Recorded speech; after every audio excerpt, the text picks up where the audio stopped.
ਦੀ 20 ਤਰੀਕ ਆ, ਦਿਨ ਵੀਰਵਾਰ ਆ ਤੇ ਤੁਹਾਡੇ ਲਈ ਸਵੇਰ ਦਾ ਅਪਡੇਟ ਅਮਰੀਕਾ ਪ੍ਰੋਗਰਾਮ ਜਿਹੜਾ ਸਪੈਸ਼ਲੀ ਟਰੱਕਿੰਗ ਨੂੰ ਲੈ ਕੇ ਹੁੰਦਾ ਆ, ਉਹ ਲੈ ਕੇ ਹਾਜ਼ਰ ਹੋਏ ਆ। ਅਤੇ ਟਰੱਕਿੰਗ ਬਾਰੇ ਗੱਲਬਾਤ ਕਰਨ ਦੇ ਲਈ ਆਪਣੇ ਨਾਲ ਇਸ ਟਾਈਮ ਜੁੜ ਚੁੱਕੇ ਨੇ ਰਮਨ ਸਿੰਘ ਜੀ। ਰਮਨ ਜੀ ਨੂੰ ਸਵਾਗਤ ਹੈ। ਸਤਿ ਸ਼੍ਰੀ ਅਕਾਲ ਜੀ। ਸਤਿ ਸ਼੍ਰੀ ਅਕਾਲ ਜੀ ਸਾਰੇ ਸੁਣਨ ਵਾਲਿਆਂ ਨੂੰ ਪਿਆਰ ਤੇ ਸਤਿਕਾਰ ਭਰੀ ਸਤਿ ਸ਼੍ਰੀ ਅਕਾਲ। ਸਾਡੇ ਅੱਜ ਦੇ ਪ੍ਰੋਗਰਾਮ ਦੇ ਸਪਾਂਸਰ ਹਨ ਖਾਲਸਾ ਇੰਸ਼ੋਰੈਂਸ ਏਜੰਸੀ, ਜਿਨ੍ਹਾਂ ਦੇ ਕੋਲੋਂ ਤੁਸੀਂ ਹਰ ਤਰੀਕੇ ਦੀ ਇੰਸ਼ੋਰੈਂਸ ਕਰਵਾ ਸਕਦੇ ਹੋ। ਇੰਸ਼ੋਰੈਂਸ ਬਾਰੇ ਪਤਾ ਕਰਨ ਲਈ ਕਾਲ ਕਰ ਸਕਦੇ ਹੋ ਨੰਬਰ 408 272 2500 4082722500। ਟੇਰਕੇਣਾ ਇਮੀਗ੍ਰੇਸ਼ਨ ਲਾ ਫਰਮ, ਇਮੀਗ੍ਰੇਸ਼ਨ ਦਾ ਹੋਵੇ ਕਿਸੇ ਵੀ ਤਰੀਕੇ ਦਾ ਕੰਮ, ਕਾਲ ਅਟਾਰਨੀ ਜੇ ਟੇਰਕੇਣਾ 415 909 0503। Manjeet Singh, Narendra Kaur Kular, Avtar Singh Manzil, Clovis, Satnam Singh, Amarjit Singh Dasan, Sunny Purewal, Yuba City, Paramjit Singh Deol, Fresno, Lakhvir Singh Samra, Texas, Jarnail Singh Johal, Harnek Singh Pabla, Renton Washington, Onkar Singh Fresno, Major Singh Sidhu, Vinder Dhaliwal, Hardial Singh, Inderjit Kaur Dhaliwal, Bakersfield, Karamvir Singh Turlock, Harjit Singh Lathrop, Antelope truck ਸਟਾਬਰਨਸ, ਵਾਇਓਮਿੰਗ, ਕਰਨੈਲ ਸਿੰਘ ਰੰਧਾਵਾ, ਸੈਕਰਾਮੈਂਟੋ। ਇਹਨਾਂ ਸਾਰਿਆਂ ਦਾ ਧੰਨਵਾਦ। ਜੇਕਰ ਤੁਸੀਂ ਜਾਂ ਕੋਈ ਹੋਰ ਕਾਰੋਬਾਰ ਇਸ ਪ੍ਰੋਗਰਾਮ ਨੂੰ ਸਪਾਂਸਰ ਕਰਨਾ ਚਾਹੁੰਦੇ ਹੋ, ਸੰਪਰਕ ਕਰ ਸਕਦੇ ਹੋ ਨੰਬਰ 408 722 7698 ਦੇ ਉੱਤੇ। ਜੀ, ਅੱਜ ਦੀਆਂ ਟਰੱਕਿੰਗ ਦੀਆਂ ਖਬਰਾਂ ਤੋਂ ਪਹਿਲਾਂ ਰਾਜਕਨਵੀਰ ਸਿੰਘ ਜੀ, ਆਪਾਂ ਦੁਨੀਆ ਦੇ ਵਿੱਚ ਜਿੰਨੀ ਹਿਲਜੁਲ ਹੋ ਰਹੀ ਆ, ਗਲੋਬਲ ਇਕਨੋਮੀ ਤੇ ਇੰਨਾ ਜ਼ਿਆਦਾ ਅਸਰ ਪੈ ਰਿਹਾ ਵੀ ਰਸ਼ੀਆ ਦੀ ਬ੍ਰਿਟਿਸ਼ ਦੀ ਪ੍ਰਾਈਮ ਮਿਨਿਸਟਰ ਨੇ 6 ਹਫ਼ਤਿਆਂ ਦੇ ਵਿੱਚ ਹੀ ਆਪਣਾ ਜਿਹੜਾ ਅਸਤੀਫਾ ਦੇ ਦਿੱਤਾ ਹੈਗਾ ਆ। ਸਤੰਬਰ 6 ਨੂੰ ਲਿਜ਼ ਟਰੱਸ ਜੋ ਇੰਗਲੈਂਡ ਦੀ ਪ੍ਰਾਈਮ ਮਿਨਿਸਟਰ ਬਣੀ ਸੀ, ਉਸਨੇ ਸਹੁੰ ਚੁੱਕੀ ਸੀ ਕੁਈਨ ਐਲਿਜ਼ਾਬੈਥ II ਤੋਂ, ਤੇ ਅੱਜ ਉਸਨੇ ਰਿਜ਼ਾਈਨ ਕਰ ਦਿੱਤਾ ਆ। ਪਾਉਂਡ ਇੰਗਲੈਂਡ ਦਾ ਐਨ ਥੱਲੇ ਨੂੰ ਡਿੱਗਦਾ ਜਾ ਰਿਹਾ, ਜਿੱਦਾਂ ਰੁਪਈਆ ਥੱਲੇ ਨੂੰ ਡਿੱਗਦਾ ਜਾ ਰਿਹਾ ਹੈਗਾ। ਤੇ ਹੁਣ ਦੇਖੋ ਪਈ ਕਹਿੰਦੇ ਪਈ ਇੰਗਲੈਂਡ ਦੀ ਹਿਸਟਰੀ ਦੇ ਵਿੱਚ ਸਭ ਤੋਂ ਛੋਟੀ ਟਰਮ ਸਰਵ ਕਰਨ ਵਾਲੀ ਇਹ ਪ੍ਰਾਈਮ ਮਿਨਿਸਟਰ ਬਣੀ ਹੈਗੀ ਆ। ਜੀ, 45 ਦਿਨਾਂ ਦਾ ਸਿਰਫ ਇਹਦਾ ਕਾਰਜਕਾਲ ਜਿਹੜਾ ਹੋ ਰਿਹਾ ਆ। ਉਸੇ ਦੌਰਾਨ ਇਹਨਾਂ ਦੀ ਰਾਣੀ ਵੀ ਗਈ ਤੇ ਇੱਕ ਪ੍ਰਧਾਨ ਮੰਤਰੀ ਜਿਹੜਾ ਆ ਉਹ ਵੀ ਨਾਲ ਦੇ ਨਾਲ ਗਿਆ। ਤੀਜੇ ਇੱਕ ਹਫ਼ਤੇ ਦਾ ਜਿਹੜਾ ਫਾਈਨੈਂਸ ਮਿਨਿਸਟਰ ਆ ਉਸਨੂੰ ਬਾਹਰ ਦਾ ਰਸਤਾ ਜਿਹੜਾ ਉਹ ਦਿਖਾਇਆ ਗਿਆ ਸੀ, ਤੇ ਹੁਣ ਜਿਹੜਾ ਆ ਉਹ ਕੰਮ ਔਖਾ ਆ। ਹੁਣ ਇਹਦੀ ਥਾਂ ਤੇ ਜਿੰਨੇ ਵੀ ਇਹ ਸ਼ੂ ਭਰਨੇ ਆ ਉਹਦੇ ਲਈ ਕੰਮ ਬੜਾ ਔਖਾ ਆ। ਸੋ ਇਸਨੇ ਆਉਂਦਿਆਂ ਹੀ ਪਹਿਲਾਂ ਲੁਭਾਵ ਨੇ ਟੈਕਸ ਕੱਟਸ ਦੇ ਐਲਾਨ ਕਰ ਦਿੱਤੇ, ਜਿਸ ਨੂੰ ਦੇਖਿਆ ਗਿਆ ਵੀ ਇਹ ਤਾਂ ਗੱਲ ਜਿਹੜੀ ਉਹ ਬਣਦੀ ਨਹੀਂ, ਵੀ ਇਹਦੇ ਨਾਲ ਤਾਂ ਸਰਨਾ ਨਹੀਂ ਆ। ਤੇ ਇਹ ਕਹਿੰਦੇ ਆ ਵੀ ਹੁਣ ਫਿਰ ਇਵੈਂਚੁਅਲੀ ਉਹਨਾਂ ਤੋਂ ਵੀ ਯੂ ਟਰਨ ਮਾਰਨਾ ਪਿਆ, ਤੇ ਦਬਾਅ ਜਿਹੜਾ ਉਹ ਨਾ ਝੱਲਦੀ ਹੋਈ ਆਪਾਂ ਕਹਿ ਸਕਦੇ ਹਾਂ ਵੀ ਇਸ ਟਾਈਮ ਇਸ ਨੂੰ ਅਸਤੀਫਾ ਜਿਹੜਾ ਉਹ ਦੇਣਾ ਪੈ ਰਿਹਾ ਆ। ਕਿਆਸ ਰਹੀਆਂ ਲਾ ਰਹੇ ਆ ਵੀ ਕੀ ਮੁੜ ਕੇ ਬੋਰਿਸ ਜੌਨਸਨ ਦੁਬਾਰਾ ਪ੍ਰਧਾਨ ਮੰਤਰੀ ਦੀ ਰੇਸ ਦੇ ਵਿੱਚ ਆ ਸਕਦਾ ਆ। ਪਿਛਲੀ ਵਾਰੀ ਰਿਸ਼ੀ ਸੁਨਾਕ ਤੇ ਟਰੱਸ ਦੇ ਦਰਮਿਆਨ ਟੱਕਰ ਸੀ, ਜਿਸ ਵਿੱਚ ਟਰੱਸ ਨੇ ਜਿੱਤ ਪ੍ਰਾਪਤ ਕੀਤੀ ਸੀ। ਹੁਣ ਦੇਖਦੇ ਹਾਂ ਵੀ ਆ ਬੈਲ ਮੁਝੇ ਮਾਰ ਵਾਲੀ ਜਿਹੜੀ ਗੱਲ ਹੈ ਇਸ ਟਾਈਮ ਉੱਥੇ ਜੋ ਸਥਿਤੀ ਬਣੀ ਪਈ ਆ ਪੋਲੀਟੀਕਲੀ ਤੇ ਨਾਲ ਦੇ ਨਾਲ ਜਿਹੜੀ ਇਕਨੋਮਿਕਲੀ ਕੌਣ ਆਉਂਦਾ। ਕੱਲ੍ਹ ਹੀ ਆਪਾਂ ਤੁਹਾਨੂੰ ਦੱਸ ਰਹੇ ਸੀ ਵੀ ਉਹਨਾਂ ਦੇ ਆਪਣੇ ਹੀ ਨਿੱਜੀ ਕੰਜ਼ਰਵੇਟਿਵ ਪਾਰਟੀ ਦੇ ਜਿਹੜੇ ਕਈ ਲੀਡਰ ਉਹ ਆਖ ਰਹੇ ਸੀਗੇ ਵੀ ਇਹਦਾ ਬਾਹਰ ਦਾ ਰਸਤਾ ਅਸੀਂ ਇਹਨੂੰ ਦਿਖਾਵਾਂਗੇ। ਤਾਂ ਲਓ ਜੀ, ਇਹ ਹੋ ਗਿਆ ਆ। ਤੇ ਉੱਧਰ ਸਕਾਟਲੈਂਡ ਦੇ ਲੀਡਰ ਉਹਨਾਂ ਨੇ ਬ੍ਰਿਟੇਨ ਦੀ ਜਿਹੜੀ ਇਹ ਪੋਲੀਟਿਕਸ ਉਸ ਦੇ ਉੱਤੇ ਕਿਹਾ ਵੀ ਇਸ ਟਾਈਮ ਪੂਰੇ ਸ਼ੈਂਬਲਸ 'ਚ ਵੀ ਬਹੁਤ ਬੁਰਾ ਹਾਲ ਆ। ਫਰਾਂਸ ਦੇ ਰਾਸ਼ਟਰਪਤੀ ਮੈਕਰੋਨ ਉਹਨਾਂ ਨੇ ਕਿਹਾ ਆ ਵੀ ਅਸੀਂ ਉਮੀਦ ਕਰਦੇ ਹਾਂ ਵੀ ਬ੍ਰਿਟੇਨ ਦੇ ਵਿੱਚ ਸਟੇਬਿਲਿਟੀ ਜਿਹੜੀ ਉਹ ਆਵੇ। ਹੁਣ ਯੂਕੇ ਦੇ ਜਿਹੜੀ ਕੰਜ਼ਰਵੇਟਿਵ ਪਾਰਟੀ ਆ ਉਹਨਾਂ ਦੇ ਲਈ ਇੱਕ ਵੱਡੀ ਜਿਹੜੀ ਉਹ ਹਰਜੋਤ ਸਿੰਘ ਜੀ ਚੁਣੌਤੀ ਇਹ ਆ ਵੀ ਇਹਦੀ ਥਾਂ ਦੇ ਉੱਤੇ ਹੁਣ ਰਿਪਲੇਸ ਨੂੰ ਜਿਹੜਾ ਆ ਉਹ ਕੀਤਾ ਜਾਵੇ। ਸੋ ਕੰਜ਼ਰਵੇਟਿਵ ਪਾਰਟੀ ਇੱਕ ਥਾਂ ਦੇ ਉੱਤੇ ਵਿੰਸਟਨ ਚਰਚਿਲ, ਥੈਚਰ, ਉਹਨਾਂ ਵਰਗੀਆਂ ਜਿਹੜੇ ਕਹਿੰਦੇ ਵੀ ਵੱਡੇ ਵੱਡੇ ਜਿਹੜੇ ਲੀਡਰਾਂ ਦੇ ਵਿੱਚ ਹੁਣ ਇਹਨਾਂ ਨੂੰ ਕੋਈ ਲੀਡਰ ਹੀ ਜਿਹੜਾ ਆ ਉਹ ਲੱਭਣਾ ਔਖਾ ਹੋਇਆ ਪਿਆ ਹੈਗਾ ਆ। ਜੀ, ਜਿਹੜੀ ਲੇਬਰ ਪਾਰਟੀ ਆ ਉਹ ਕਹਿੰਦੀ ਦੁਬਾਰਾ ਕੀ ਇਲੈਕਸ਼ਨ ਇਮੀਡੀਏਟਲੀ ਹੋਵੇ। ਸੋ ਹੁਣ ਆਨੇ ਆਪਾਂ ਟਰੱਕਿੰਗ ਵੱਲ ਨੂੰ। ਪਿਛਲੇ ਕੁਝ ਹਫ਼ਤਿਆਂ ਤੋਂ ਆਪਾਂ ਤੁਹਾਨੂੰ ਡਿਸਕਸ ਕਰਦੇ ਆ ਰਹੇ ਹਾਂ ਕਿਸ ਤਰ੍ਹਾਂ ਬੜੀਆਂ ਕੰਪਨੀਆਂ ਨੇ ਲੇ ਆਫ ਕਰਨਾ ਸ਼ੁਰੂ ਕੀਤਾ ਹੋਇਆ ਹੈਗਾ। IT ਇੰਡਸਟਰੀ ਦੇ ਵਿੱਚ ਤਾਂ ਲਗਭਗ ਹਰ ਇੱਕ ਕੰਪਨੀ ਨੇ ਲੇ ਆਫ ਕਰਤਾ। ਮਾਈਕਰੋਸਾਫਟ ਨੇ 1000 ਤੋਂ ਵੱਧ ਲੋਕਾਂ ਨੂੰ ਲੇ ਆਫ ਕੀਤਾ ਸੀ। ਇਸੇ ਤਰ੍ਹਾਂ ਕਿਸੇ ਟਾਈਮ ਦੇ ਉੱਤੇ ਟਰੱਕਿੰਗ ਕੰਪਨੀ ਦੀ ਲਗਭਗ ਹਰ ਹਫ਼ਤੇ ਇਹ ਖਬਰ ਹੁੰਦੀ ਸੀ ਵੀ 80,000 ਡਰਾਈਵਰ ਸ਼ਾਰਟੇਜ ਹੈਗੇ ਆ। ਹੁਣ ਟਰੱਕਿੰਗ ਇੰਡਸਟਰੀ ਦੇ ਵਿੱਚ ਵੀ ਕਾਫੀ ਵੱਡੀ ਲੇ ਆਫ ਸ਼ੁਰੂ ਹੋ ਗਈ ਹੈ, ਲਗਭਗ ਹਰ ਕੰਪਨੀ ਦੇ ਵਿੱਚ। ਅੱਜ ਇੱਕ ਸੈਨ ਫਰਾਂਸਿਸਕੋ ਦੀ ਟਰੱਕਿੰਗ ਸਟਾਰਟਅਪ ਕੰਪਨੀ ਸੀ A2V, ਉਹਨਾਂ ਨੇ 30% ਆਪਣੀ ਜੋ ਵਰਕਫੋਰਸ ਆ ਉਸ ਨੂੰ ਲੇ ਆਫ ਕਰ ਦਿੱਤਾ। ਇਹ ਫਾਈਨੈਂਸ਼ੀਅਲ ਟੈਕਨੋਲੋਜੀ ਕੰਪਨੀ ਸੀ, 2019 ਚ ਇਹ ਲਾਂਚ ਹੋਈ ਸੀਗੀ ਤੇ ਇਹਨਾਂ ਨੇ 32 ਦੇ ਕਰੀਬ ਆਪਣੇ EMPLOYE ਲੇ ਆਫ ਕਰਤੇ, ਜਿਹੜੇ 30% ਬਣਦੇ ਆ ਟੋਟਲ। ਸੋ ਇਹ ਫਿਊਲ ਕਾਰਡ ਵਗੈਰਾ ਹੋਰ ਟਰੱਕਿੰਗ ਨਾਲ ਰਿਲੇਟਡ ਜਿਹੜੇ ਬਿਜ਼ਨੈਸਸ ਆ ਉਹ ਕਰਦੀ ਸੀ। ਜੀ ਬਿਲਕੁਲ। ਸੋ ਸਥਿਤੀ ਜਿਹੜੀ ਆ ਉਹ ਦੇਖੋ ਅੱਗੇ ਕਿੱਦਾਂ ਦੀ ਜਿਹੜੀ ਉਹ ਰਹਿੰਦੀ ਹੈਗੀ ਆ, ਵੀ ਕੀ ਜਿਹੜੀ ਉਹ ਬਣਨੀ ਆ। ਓਵਰਆਲ ਜਿਹੜੇ ਟਰੱਕਿੰਗ ਦੇ ਕਾਫੀ ਚੰਗੇ ਹਾਲਾਤ ਨਹੀਂ ਆ। ਸੋ ਰਮਨ ਜੀ, ਆਲਦੋ ਤੁਸੀਂ ਇਸ ਟਾਈਮ ਮੁਲਕ ਤੋਂ ਚਾਹੇ ਬਾਹਰ ਆ ਉੱਥੇ ਆ, ਪਰ ਗੱਲਾਂ ਬਾਤਾਂ ਹੁੰਦੀਆਂ ਰਹਿੰਦੀਆਂ। ਕੀ ਸਥਿਤੀ ਦੱਸੀ ਜਾ ਰਹੀ ਹੈ ਇਸ ਟਾਈਮ ਟਰੱਕਿੰਗ ਇੰਡਸਟਰੀ ਦੀ? ਬਿਲਕੁਲ ਰਾਜਕਰਨ, ਚਾਹੇ ਇੰਡੀਆ 'ਚ ਇਸ ਵੇਲੇ ਮੈਂ, ਪਰ ਫਿਰ ਵੀ ਪੂਰਾ ਧਿਆਨ ਰਹਿੰਦਾ ਆ, ਟਾਈਮ ਟੂ ਟਾਈਮ ਗੱਲ ਹੁੰਦੀ ਰਹਿੰਦੀ ਆ, ਸਾਰਾ ਵਾਚ ਕਰਦੇ ਰਹਿੰਦਾ। ਸੋ ਇੰਡਸਟਰੀ ਜਿਹੜੀ ਹੈਗੀ ਆ ਇਸ ਵੇਲੇ ਬਿਲਕੁਲ ਉਹ ਜਿਹੜਾ ਵਿੰਟਰ ਸੀਜ਼ਨ ਦੀ ਹੁੰਦੀ ਆ ਕੰਮ ਕਿ ਸਲੋ ਹੁੰਦਾ ਤਾਂ ਜਿਹੜਾ ਸੀਜ਼ਨਲ ਸਲੋ ਹੈਗਾ ਉਹ ਹੈਗਾ, ਉਹਦੇ ਨਾਲ ਜਿਹੜਾ ਇੱਕ ਵੈਸੇ ਹੀ ਕੰਟਰੀ ਦੇ ਵਿੱਚ ਸਲੋ ਡਾਊਨ ਆਇਆ ਹੋਇਆ, ਰਿਸੈਸ਼ਨ ਦਾ ਦੌਰ ਜਿਹੜਾ ਉਹ ਬਣਦਾ ਜਾ ਰਿਹਾ। ਸੋ ਉਹ ਤੇ ਉਸ ਤੋਂ ਉੱਤੇ ਜਿਹੜਾ ਹੈਗਾ ਕਿ ਜਿਹੜੇ ਓਵਰਹੈਡਸ ਆ, ਕੰਪਨੀਆਂ ਦੇ ਓਵਰਹੈਡਸ ਜਿਹੜੇ ਆ ਉਹ ਐਕਸੈਪਸ਼ਨਲੀ ਹਾਈ ਹੋ ਚੁੱਕੇ ਆ।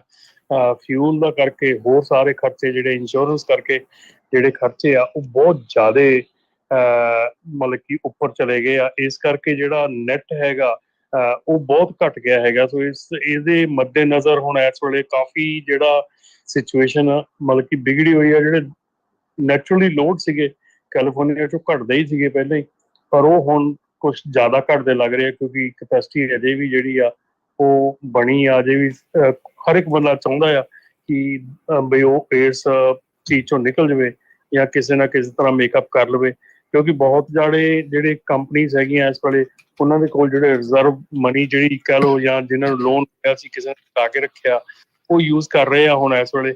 ਪਰ ਡੈਫੀਨੇਟਲੀ ਜਿਹੜੀ ਸਿਚੁਏਸ਼ਨ ਹੈ ਉਹ ਗੁੱਡ ਨਹੀਂ ਹੈਗੀ ਇਸ ਵੇਲੇ। ਜੀ ਬਿਲਕੁਲ। ਜਿਨ੍ਹਾਂ ਨੇ ਹਰਜੋਤ ਸਿੰਘ ਜੀ, ਜਿਨ੍ਹਾਂ ਨੇ PPP ਲੋਨ ਵੀ ਲਏ ਸੀ, ਉਹਨਾਂ ਦੀਆਂ ਪੇਮੈਂਟਾਂ ਵੀ ਹੁਣ ਮੂਰਲੇ ਮਹੀਨੇ ਤੋਂ ਸ਼ੁਰੂ ਹੋ ਜਾਣੀਆਂ ਆ। ਸੋ ਇਸੇ ਤਰ੍ਹਾਂ ਨਾਈਟ ਸਵਿਫਟ ਇੱਕ ਟਰੱਕਿੰਗ ਕੰਪਨੀ ਆ, ਜੋ ਟਰੱਕਿੰਗ ਫਰਮ ਆ, ਉਹਨਾਂ ਨੇ ਵੀ ਆਪਣਾ ਐਨੂਅਲ ਪ੍ਰੋਫਿਟ ਫੋਰਕਾਸਟ ਆ ਜੋ ਉਹ $5.17 ਪਰ ਸ਼ੇਅਰ ਘਟਾਇਆ ਆ, ਜਿਹੜਾ ਕਿ ਐਸਟੀਮੇਟ ਜੋ ਐਨਾਲਿਸਟ ਕਹਿ ਰਹੇ ਸੀ ਵੀ $5.40 ਆਊਗਾ।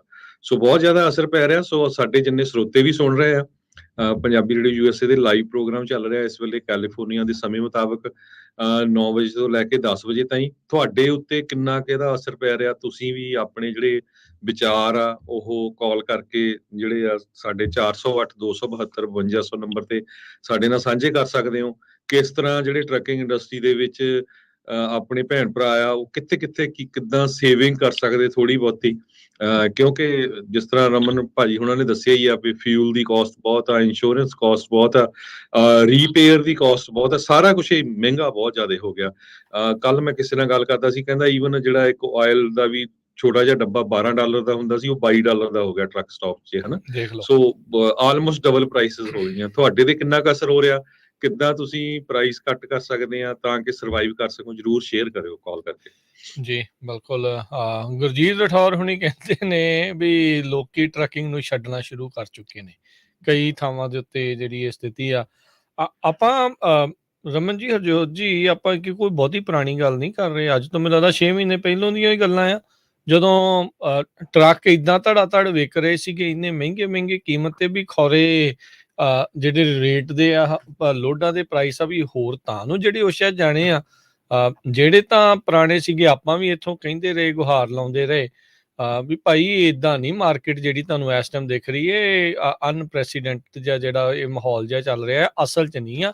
ਸੀਜ਼ਨਲ ਜਿਹੜੇ ਐਵਰੇਜਸ ਤੋਂ ਕਾਫੀ ਜ਼ਿਆਦਾ ਸੀਗੀ ਤੇ ਲੋਕਾਂ ਨੇ ਉਦੋਂ ਬਹੁਤ ਮਹਿੰਗੇ ਜਿਹੜੇ ਉਹ ਟਰੱਕ ਰਮਨ ਜੀ ਉਦੋਂ ਲਏ ਆ। ਸੋ ਉਹਨਾਂ ਦੇ ਲਈ ਤਾਂ ਆਹ ਵਾਲਾ ਸਮਾਂ ਆਈ ਡੋਂਟ ਨੋ ਕਿੱਦਾਂ ਸਰਵਾਈਵ ਕਰ ਰਹੇ ਹੋਣਗੇ। ਜੀ ਬਿਲਕੁਲ ਰਾਜਕਰਨ, ਆਪਾਂ ਤਕਰੀਬਨ ਆਪਾਂ ਫੈਬਰੂਅਰੀ ਤੋਂ ਸ਼ੁਰੂ ਕਰਤਾ ਸੀ ਕਿ ਜਿਹੜਾ ਟਾਈਮ ਹੈਗਾ ਆ ਇਹ ਸਲੋ ਡਾਊਨ ਜਿਹੜਾ ਹੋ ਰਿਹਾ ਹੈਗਾ, ਸ਼ੁਰੂ ਹੋ ਰਿਹਾ ਹੈਗਾ। ਸੋ ਕਿਰਪਾ ਕਰਕੇ ਜਿਹੜੀ ਆ ਇੱਧਰ ਨੂੰ ਧਿਆਨ ਦਿਓ, ਨਾ ਇੱਦਾਂ ਦਾ ਕੰਮ ਕਰੋ।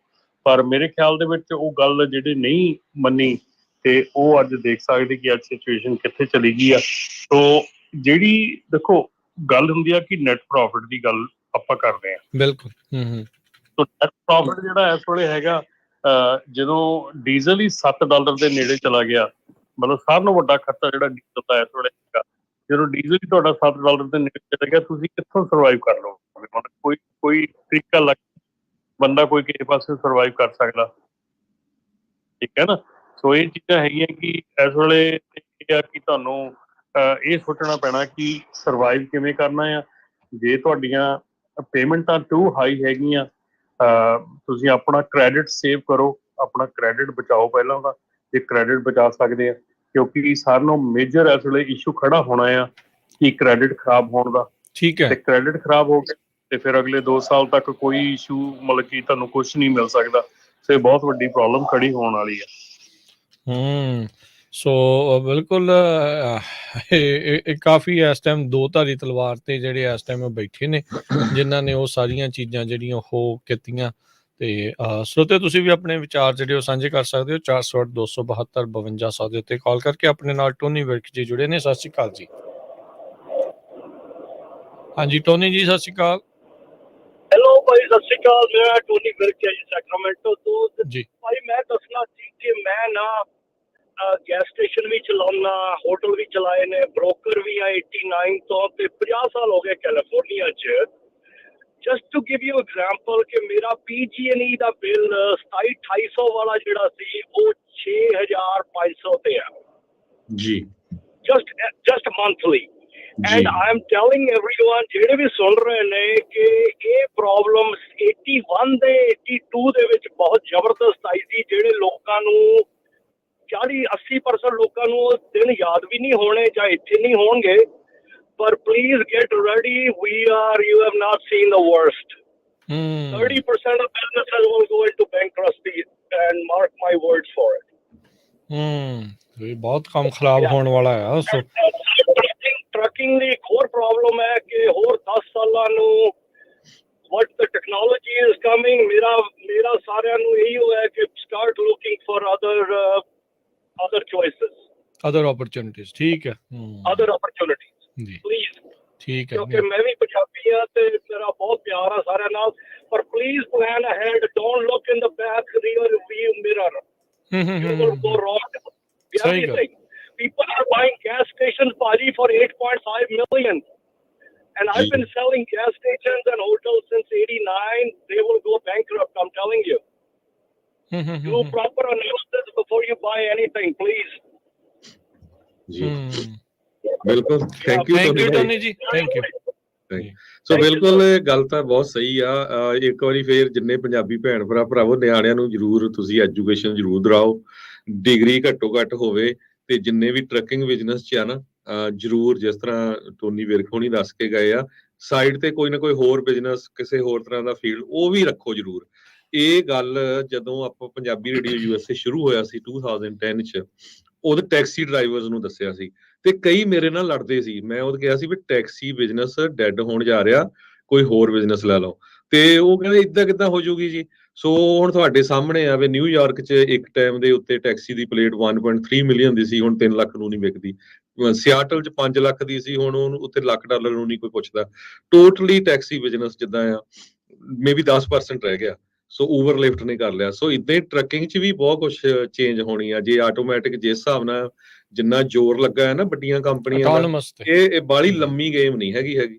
ਸੋ ਇਸ ਕਰਕੇ ਆਪਾਂ ਉਦਣ ਕੁਝ ਵੀਕ ਪਹਿਲਾਂ ਹੀ ਰਮਨ ਜੀ ਹਰਜੋਤ ਆਪਾਂ ਸ਼ੇਅਰ ਕੀਤੀ ਸੀ ਵੀ ਕਿਸ ਤਰੀਕੇ ਦੇ ਨਾਲ ਇੱਕ ਕੰਪਨੀ ਦੇ ਕਿੰਨੇ 100 ਜਿਹੜੇ ਘੰਟੇ ਉਹਨਾਂ ਦੇ ਆਲਰੇਡੀ ਟਰੱਕ ਚੱਲ ਚੁੱਕੇ ਆ, ਉਹਨਾਂ ਨੇ ਕਿੰਨੇ ਲੋਡ ਜਿਹੜੇ ਆ ਉਹ ਲਾਏ ਵੀ ਹੈਗੇ ਆ। So things are changing fast, pretty fast. So ਇਹ ਵੀ ਆ ਵੀ ਜਿਸ ਤਰ੍ਹਾਂ ਟੋਨੀ ਹੁਣੀ ਦੱਸ ਕੇ ਗਏ ਆ, ਇੱਥੇ ਮੈਂ ਇੱਕ ਰੀਅਲ ਸਟੇਟ ਬ੍ਰੋਕਰ ਨੂੰ ਜਾਣਦਾ ਜਿਹੜਾ ਕੈਲੀਫੋਰਨੀਆ ਦਾ ਸਭ ਤੋਂ ਵੱਡਾ ਹੈਗਾ ਗੈਸ ਸਟੇਸ਼ਨ ਸੈਲ ਕਰਦਾ। ਤੇ ਮੈਂ ਕਿਹਾ ਵੀ ਗੈਸ ਸਟੇਸ਼ਨਾਂ ਦਾ ਕੰਮ ਤਾਂ ਡੈਡ ਹੀ ਹੋਣ ਵਾਲਾ। ਕਹਿੰਦਾ ਡੈਡ, ਕਹਿੰਦਾ ਇੱਕ ਸੇਲ ਤੇ ਲੱਗਦਾ 25 ਪੰਜਾਬੀਆਂ ਦੀ ਕਹਿੰਦਾ ਲਾਈਨ ਲੱਗੀ ਹੁੰਦੀ ਪਿੱਛੇ ਵੀ ਮੈਨੂੰ ਦਵਾ ਦਿਓ, ਮੈਨੂੰ ਦਵਾ ਦਿਓ। ਅੱਛਾ, ਉਹ ਗੋਰਾ ਆ ਤੇ ਉਹ ਦੱਸਦਾ ਸੀ, ਕਹਿੰਦਾ ਵੀ 25 ਜਣੇ ਪਿੱਛੇ ਲਾਈਨ 'ਚ ਲੱਗੇ ਹੁੰਦੇ ਆ ਵੀ ਆਪਾਂ ਲੈਣਾ, ਦੱਸੋ। ਜੀ ਜੀ ਜੀ। ਇਹ ਗੱਲ ਤਾਂ ਬਿਲਕੁਲ ਆਪਾਂ ਜਿਹੜੀ ਗੱਲ ਸ਼ੁਰੂ ਤੋਂ ਕਰਦੇ ਆ ਰਹੇ ਹਾਂ, ਚਲੋ ਮੈਂ ਆਪਣੇ ਕਾਲਰ ਦੀ ਜਿਹੜੀ ਗੱਲ ਹੈ ਉੱਤੇ ਉਹਦੇ ਨਾਲ ਵੀ ਸਹਿਮਤ ਹੈਗਾ। ਪਰ ਅਲਟੀਮੇਟਲੀ ਜਿਹੜੀ ਟਰੱਕਿੰਗ ਇੰਡਸਟਰੀ ਹੈਗੀ ਹੈ ਜੀ, $800 ਬਿਲੀਅਨ ਤੋਂ ਵੱਡੀ ਇੰਡਸਟਰੀ ਹੈਗੀ ਆ। ਇੰਨੀ ਜਲਦੀ ਇਹ ਖਤਮ ਨਹੀਂ ਹੋਣ ਵਾਲੀ ਹੈਗੀ। ਆਪਾਂ ਇਹ ਨਹੀਂ ਕਹਿ ਸਕਦੇ ਕਿ ਇੰਡਸਟਰੀ ਖਤਮ ਹੋਣ ਵਾਲੀ ਆ, ਪਰ ਜੇ ਤੁਸੀਂ ਇਹਦੇ ਵਿੱਚ ਬਿਨਾਂ ਤਜਰਬੇ ਤੋਂ ਆਏ ਆ ਨਾ, ਤੇ ਤੁਹਾਨੂੰ ਅੱਜ ਹੁਣ ਮੌਕਾ ਤੁਹਾਡੇ ਕੋਲ ਇੱਕ ਵਾਰੀ ਫਿਰ ਦੁਬਾਰਾ ਸੋਚਣ ਦਾ, ਕਿ ਜੇ ਤੁਸੀਂ ਬਿਨਾਂ ਤਜਰਬੇ ਤੋਂ ਇਸ ਇੰਡਸਟਰੀ 'ਚ ਆ ਗਏ ਆ ਤੇ ਤੁਸੀਂ ਸਾਲ 2 ਸਾਲ ਚਲਾ ਲਿਆ ਆ, ਤੇ ਤੁਸੀਂ ਮੇਰੇ ਖਿਆਲ ਦੇ ਵਿੱਚ ਇਸ ਵੇਲੇ ਸੋਚੋ ਕਿ ਤੁਹਾਨੂੰ ਇਸ ਇੰਡਸਟਰੀ 'ਚ ਰਹਿਣਾ ਚਾਹੀਦਾ ਕਿ ਨਹੀਂ ਰਹਿਣਾ ਚਾਹੀਦਾ। ਜਿਹੜੇ ਪੁਰਾਣੇ ਬੈਠੇ ਹੈਗੇ ਆ ਲੋਕੀ, ਜਿਹੜੇ ਪੁਰਾਣੇ ਚੱਲ ਰਹੇ ਹੈਗੇ ਆ, ਓਨਰ ਆਪਰੇਟਰ ਹੈਗੇ ਆ, ਕੰਪਨੀਜ਼ ਹੈਗੀਆਂ, ਉਹ ਸਟੇਜ ਕਰਨਗੀਆਂ, ਉਹ ਇੱਦਾਂ ਹੀ ਰਹਿਣਗੀਆਂ, ਕਿਉਂਕਿ ਉਹਨਾਂ ਦਾ ਜਿਹੜਾ ਕੰਮ ਹੈਗਾ ਉਹ ਸਟੇਬਲ ਹੈਗਾ ਜਾਂ ਉਹ ਕਰ ਰਹੇ ਹੈਗੇ ਆ। ਸੋ ਪਰ ਜਿਹੜਾ ਹੈਗਾ ਇਸ ਵੇਲੇ ਜਿਹੜਾ ਨਿਊ ਕਮਰ ਹੈਗਾ, ਜਿਹੜਾ ਮੈਂ ਕਹੂੰਗਾ ਪਿਛਲੇ 5 ਸਾਲਾਂ ਦੇ ਵਿੱਚ ਜਿਹੜਾ ਇੰਡਸਟਰੀ ਦੇ ਵਿੱਚ ਆਇਆ ਹੈਗਾ, ਉਹਦੇ ਲਈ ਇਹ ਸੋਚਣ ਦਾ ਟਾਈਮ ਹੈਗਾ। ਔਰ ਉਹਨਾਂ ਨੂੰ ਸ਼ਾਇਦ ਆਪ ਨੂੰ ਵੀ ਪਤਾ ਹੋਏਗਾ ਇਸ ਵੇਲੇ ਕਿ ਇਹ this is the time to think about it, ਕਿ ਇੱਥੇ ਇਸ ਇੰਡਸਟਰੀ 'ਚ ਰਹਿਣਾ ਹੈ ਜਾਂ ਇਸ ਇੰਡਸਟਰੀ 'ਚੋਂ ਬਾਹਰ ਜਾਣਾ ਹੈ। ਜੀ ਸੋ ਕਿਉਂਕਿ ਜਿੰਨਾ ਚਿਰ ਤੱਕ ਰਾਜਕਰਨ ਕੈਪੈਸਿਟੀ ਨਹੀਂ ਨਾ ਘਟਦੀ, ਉਨੀ ਦੇਰ ਤੱਕ ਰੇਟਸ ਪੈ ਸਕਦਾ। ਅਸੀਂ ਜਿੰਨਾ ਮਰਜ਼ੀ ਸੋਚ ਲਈਏ, ਅਸੀਂ ਜਿੰਨੇ ਮਰਜ਼ੀ ਅਸੀਂ ਇਹਦੇ ਬਾਰੇ 'ਚ ਗੱਲ ਕਰ ਲਈਏ, ਪ੍ਰੋਟੈਸਟ ਕਰ ਲਈਏ, ਸਟ੍ਰਾਈਕ ਕਰ ਲਈਏ, ਕੁਛ ਕਰ ਲਈਏ, ਜਿੰਨੀ ਦੇਰ ਤੱਕ ਕੈਪੈਸਿਟੀ ਨਹੀਂ ਘਟਦੀ ਉਨੀ ਦੇਰ ਤੱਕ ਤੁਹਾਡੀ ਜਿਹੜੀ ਆ ਡਿਮਾਂਡ ਨਹੀਂ ਵਧਣੀ, ਡਿਮਾਂਡ ਨਹੀਂ ਵਧਣੀ ਤਾਂ ਰੇਟ ਨਹੀਂ ਵਧਣੀ। ਸੋ ਬਿਲਕੁਲ ਐਕਸਪੈਂਸਿਸ ਦੀ ਗੱਲ ਕਰਦੇ ਜਾਈਏ ਤੇ ਗੁਰਵਿੰਦਰ ਸਿੰਘ ਸੰਘਾ ਉਹ ਫੇਸਬੁੱਕ ਤੇ ਦੱਸਦੇ ਆ ਵੀ ਜਿਹੜਾ ਟਰੱਕ ਸਰਵਿਸ 2011 ਚ $250 ਦੀ ਸੀ, ਹੁਣ $550 ਦੇ ਕਰੀਬ ਹੈ। ਆਇਲ ਚੇਂਜ ਦੇ ਉੱਤੇ ਕਹਿੰਦੇ ਆ। ਸੋ ਹੁਣ ਤੁਸੀਂ ਦੇਖੋ ਵੀ ਸਭ ਕੁਝ ਮਹਿੰਗਾ ਹੋ ਗਿਆ। ਹੁਣ ਦੱਸੀ ਆ 12 ਵਾਲੀ ਬੋਤਲ 22 ਦੀ ਜਿਹੜੀ ਉਹ ਹੋ ਗਈ ਹੈ, ਤੇ ਹੋਰ ਕਈ ਚੀਜ਼ਾਂ ਚੇਂਜ ਹੋ ਰਹੀਆਂ। ਅਮਰੀਕ ਜੀ ਜੁੜੇ ਨੇ, ਸਤਿ ਸ਼੍ਰੀ ਅਕਾਲ। ਸਤਿ ਸ਼੍ਰੀ ਅਕਾਲ ਜੀ। ਸਤਿ ਸ਼੍ਰੀ ਅਕਾਲ। ਸਤਿ ਸ਼੍ਰੀ ਅਕਾਲ ਜੀ।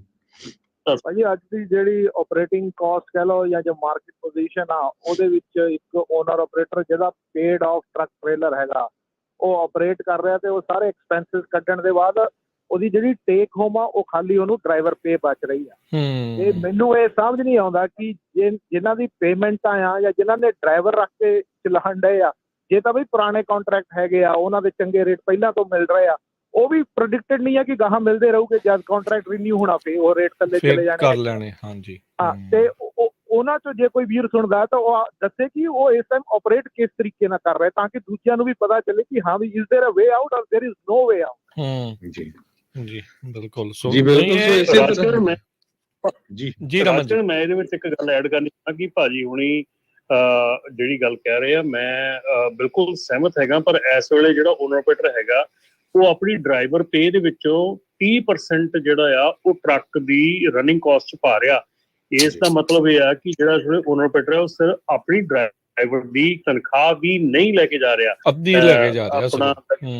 ਹਾਂ, thetruckingcalculator.com ਤੇ ਜਾ ਕੇ ਤੁਸੀਂ ਕੈਲਕੂਲੇਟ ਕਰ ਸਕਦੇ ਆ ਔਰ ਦੇਖ ਸਕਦੇ ਆ ਕਿ ਤੁਸੀਂ ਕਿੰਨਾ ਉੱਤੇ ਕਮਾ ਰਹੇ ਆ।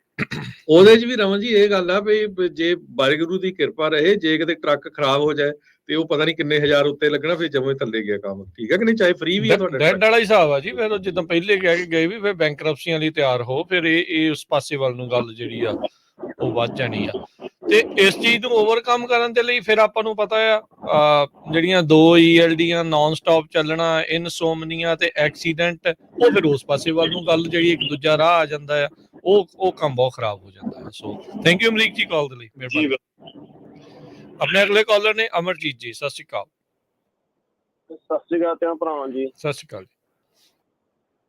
ਭਾਈ ਮੇਰਾ ਸਵਾਲ ਹੈਗਾ ਟਰੱਕ ਲੀਸਿੰਗ ਪ੍ਰੋਸੈਸ ਨਾ ਬਈ ਜੇ ਕੋਈ ਇਨਫੋਰਮੇਸ਼ਨ ਦੇ ਸਕਦਾ ਇਹ ਪ੍ਰੋਸੈਸ ਤੇ ਵੀ ਨਾ ਬਈ ਨਾ ਕੌਣ ਖਰੀਦ ਸਕਦਾ ਟਰੱਕ ਲੀਸ ਕਰ ਸਕਦਾ, ਕੰਪਨੀ ਜਾਂ ਇੰਡੀਵਿਜੂਅਲ ਵੀ, ਬਈ ਕਿੰਨੀ ਡਾਊਨ ਪੇਮੈਂਟ ਦੇਣੀ ਪੈਂਦੀ ਆ, ਨਾਲੇ ਵੀ ਇਹ ਫਾਇਦਾ ਹੈਗਾ ਕਿ ਨਹੀਂ ਨਾ। ਜਿੱਦਾਂ ਮੈਂ ਸੁਣਿਆ ਵੀ ਜਿਹੜੀ ਟਰੱਕ ਲੀਸਿੰਗ ਹੈਗੀ ਆ ਇਹ ਬਈ ਤੁਸੀਂ ਸਾਰੀ ਪੇਮੈਂਟ ਜਿਹੜੀ ਆ ਤੁਹਾਡੀ ਮੰਥਲੀ ਉਹ ਤੁਸੀਂ ਕਰ ਸਕਦੇ ਟੈਕਸ ਵਿੱਚੋਂ। ਦਾ ਯੂਜਲੀ ਆਪਾਂ ਨੋਰਮਲੀ ਸਾਰੇ ਜਾਣੇ ਨਾ ਟਰੱਕ ਖਰੀਦਦੇ ਆ, ਉਹ ਲੋਨ ਰੈਗੂਲਰ ਲੋਨ ਲੈਂਦੇ ਆ ਨਾ ਟਰੱਕ ਖਰੀਦ ਕੇ ਡੀਲਰ ਤੋਂ, ਉਹ ਆਪਾਂ ਇਕੱਲਾ ਇੰਟਰਸਟ ਕਰ ਸਕਦੇ ਹੁੰਦੇ ਆ ਟੈਕਸ ਵਿੱਚੋਂ। ਸੋ ਜੇ ਕਿਸੇ ਕੋਲ ਇਨਫੋਰਮੇਸ਼ਨ ਹੈਗਾ ਕਿਸੇ ਨੇ ਇੱਦਾਂ ਇਹ ਪ੍ਰੋਸੈਸ ਕੀਤਾ ਜਾਂ ਡੀਲਰਸ਼ਿਪ ਕੋਈ ਇੱਦਾਂ ਕੰਮ ਕਰਦਾ ਡੀਲਰਸ਼ਿਪ ਤੇ, ਉਹ ਇਨਫੋਰਮੇਸ਼ਨ ਦੇਵੇ ਵੀ ਨਾ ਇਹ ਕੀ ਪ੍ਰੋਸੈਸ ਤੇ ਕੋਈ ਫਾਇਦਾ ਹੈਗਾ ਇਹਦੇ ਵਿੱਚ ਕਿ ਨਹੀਂ। ਧੰਨਵਾਦ ਇਹਨਾਂ ਭਰਾਵਾਂ ਜੀ। ਜੀ ਥੈਂਕ ਯੂ ਜੀ।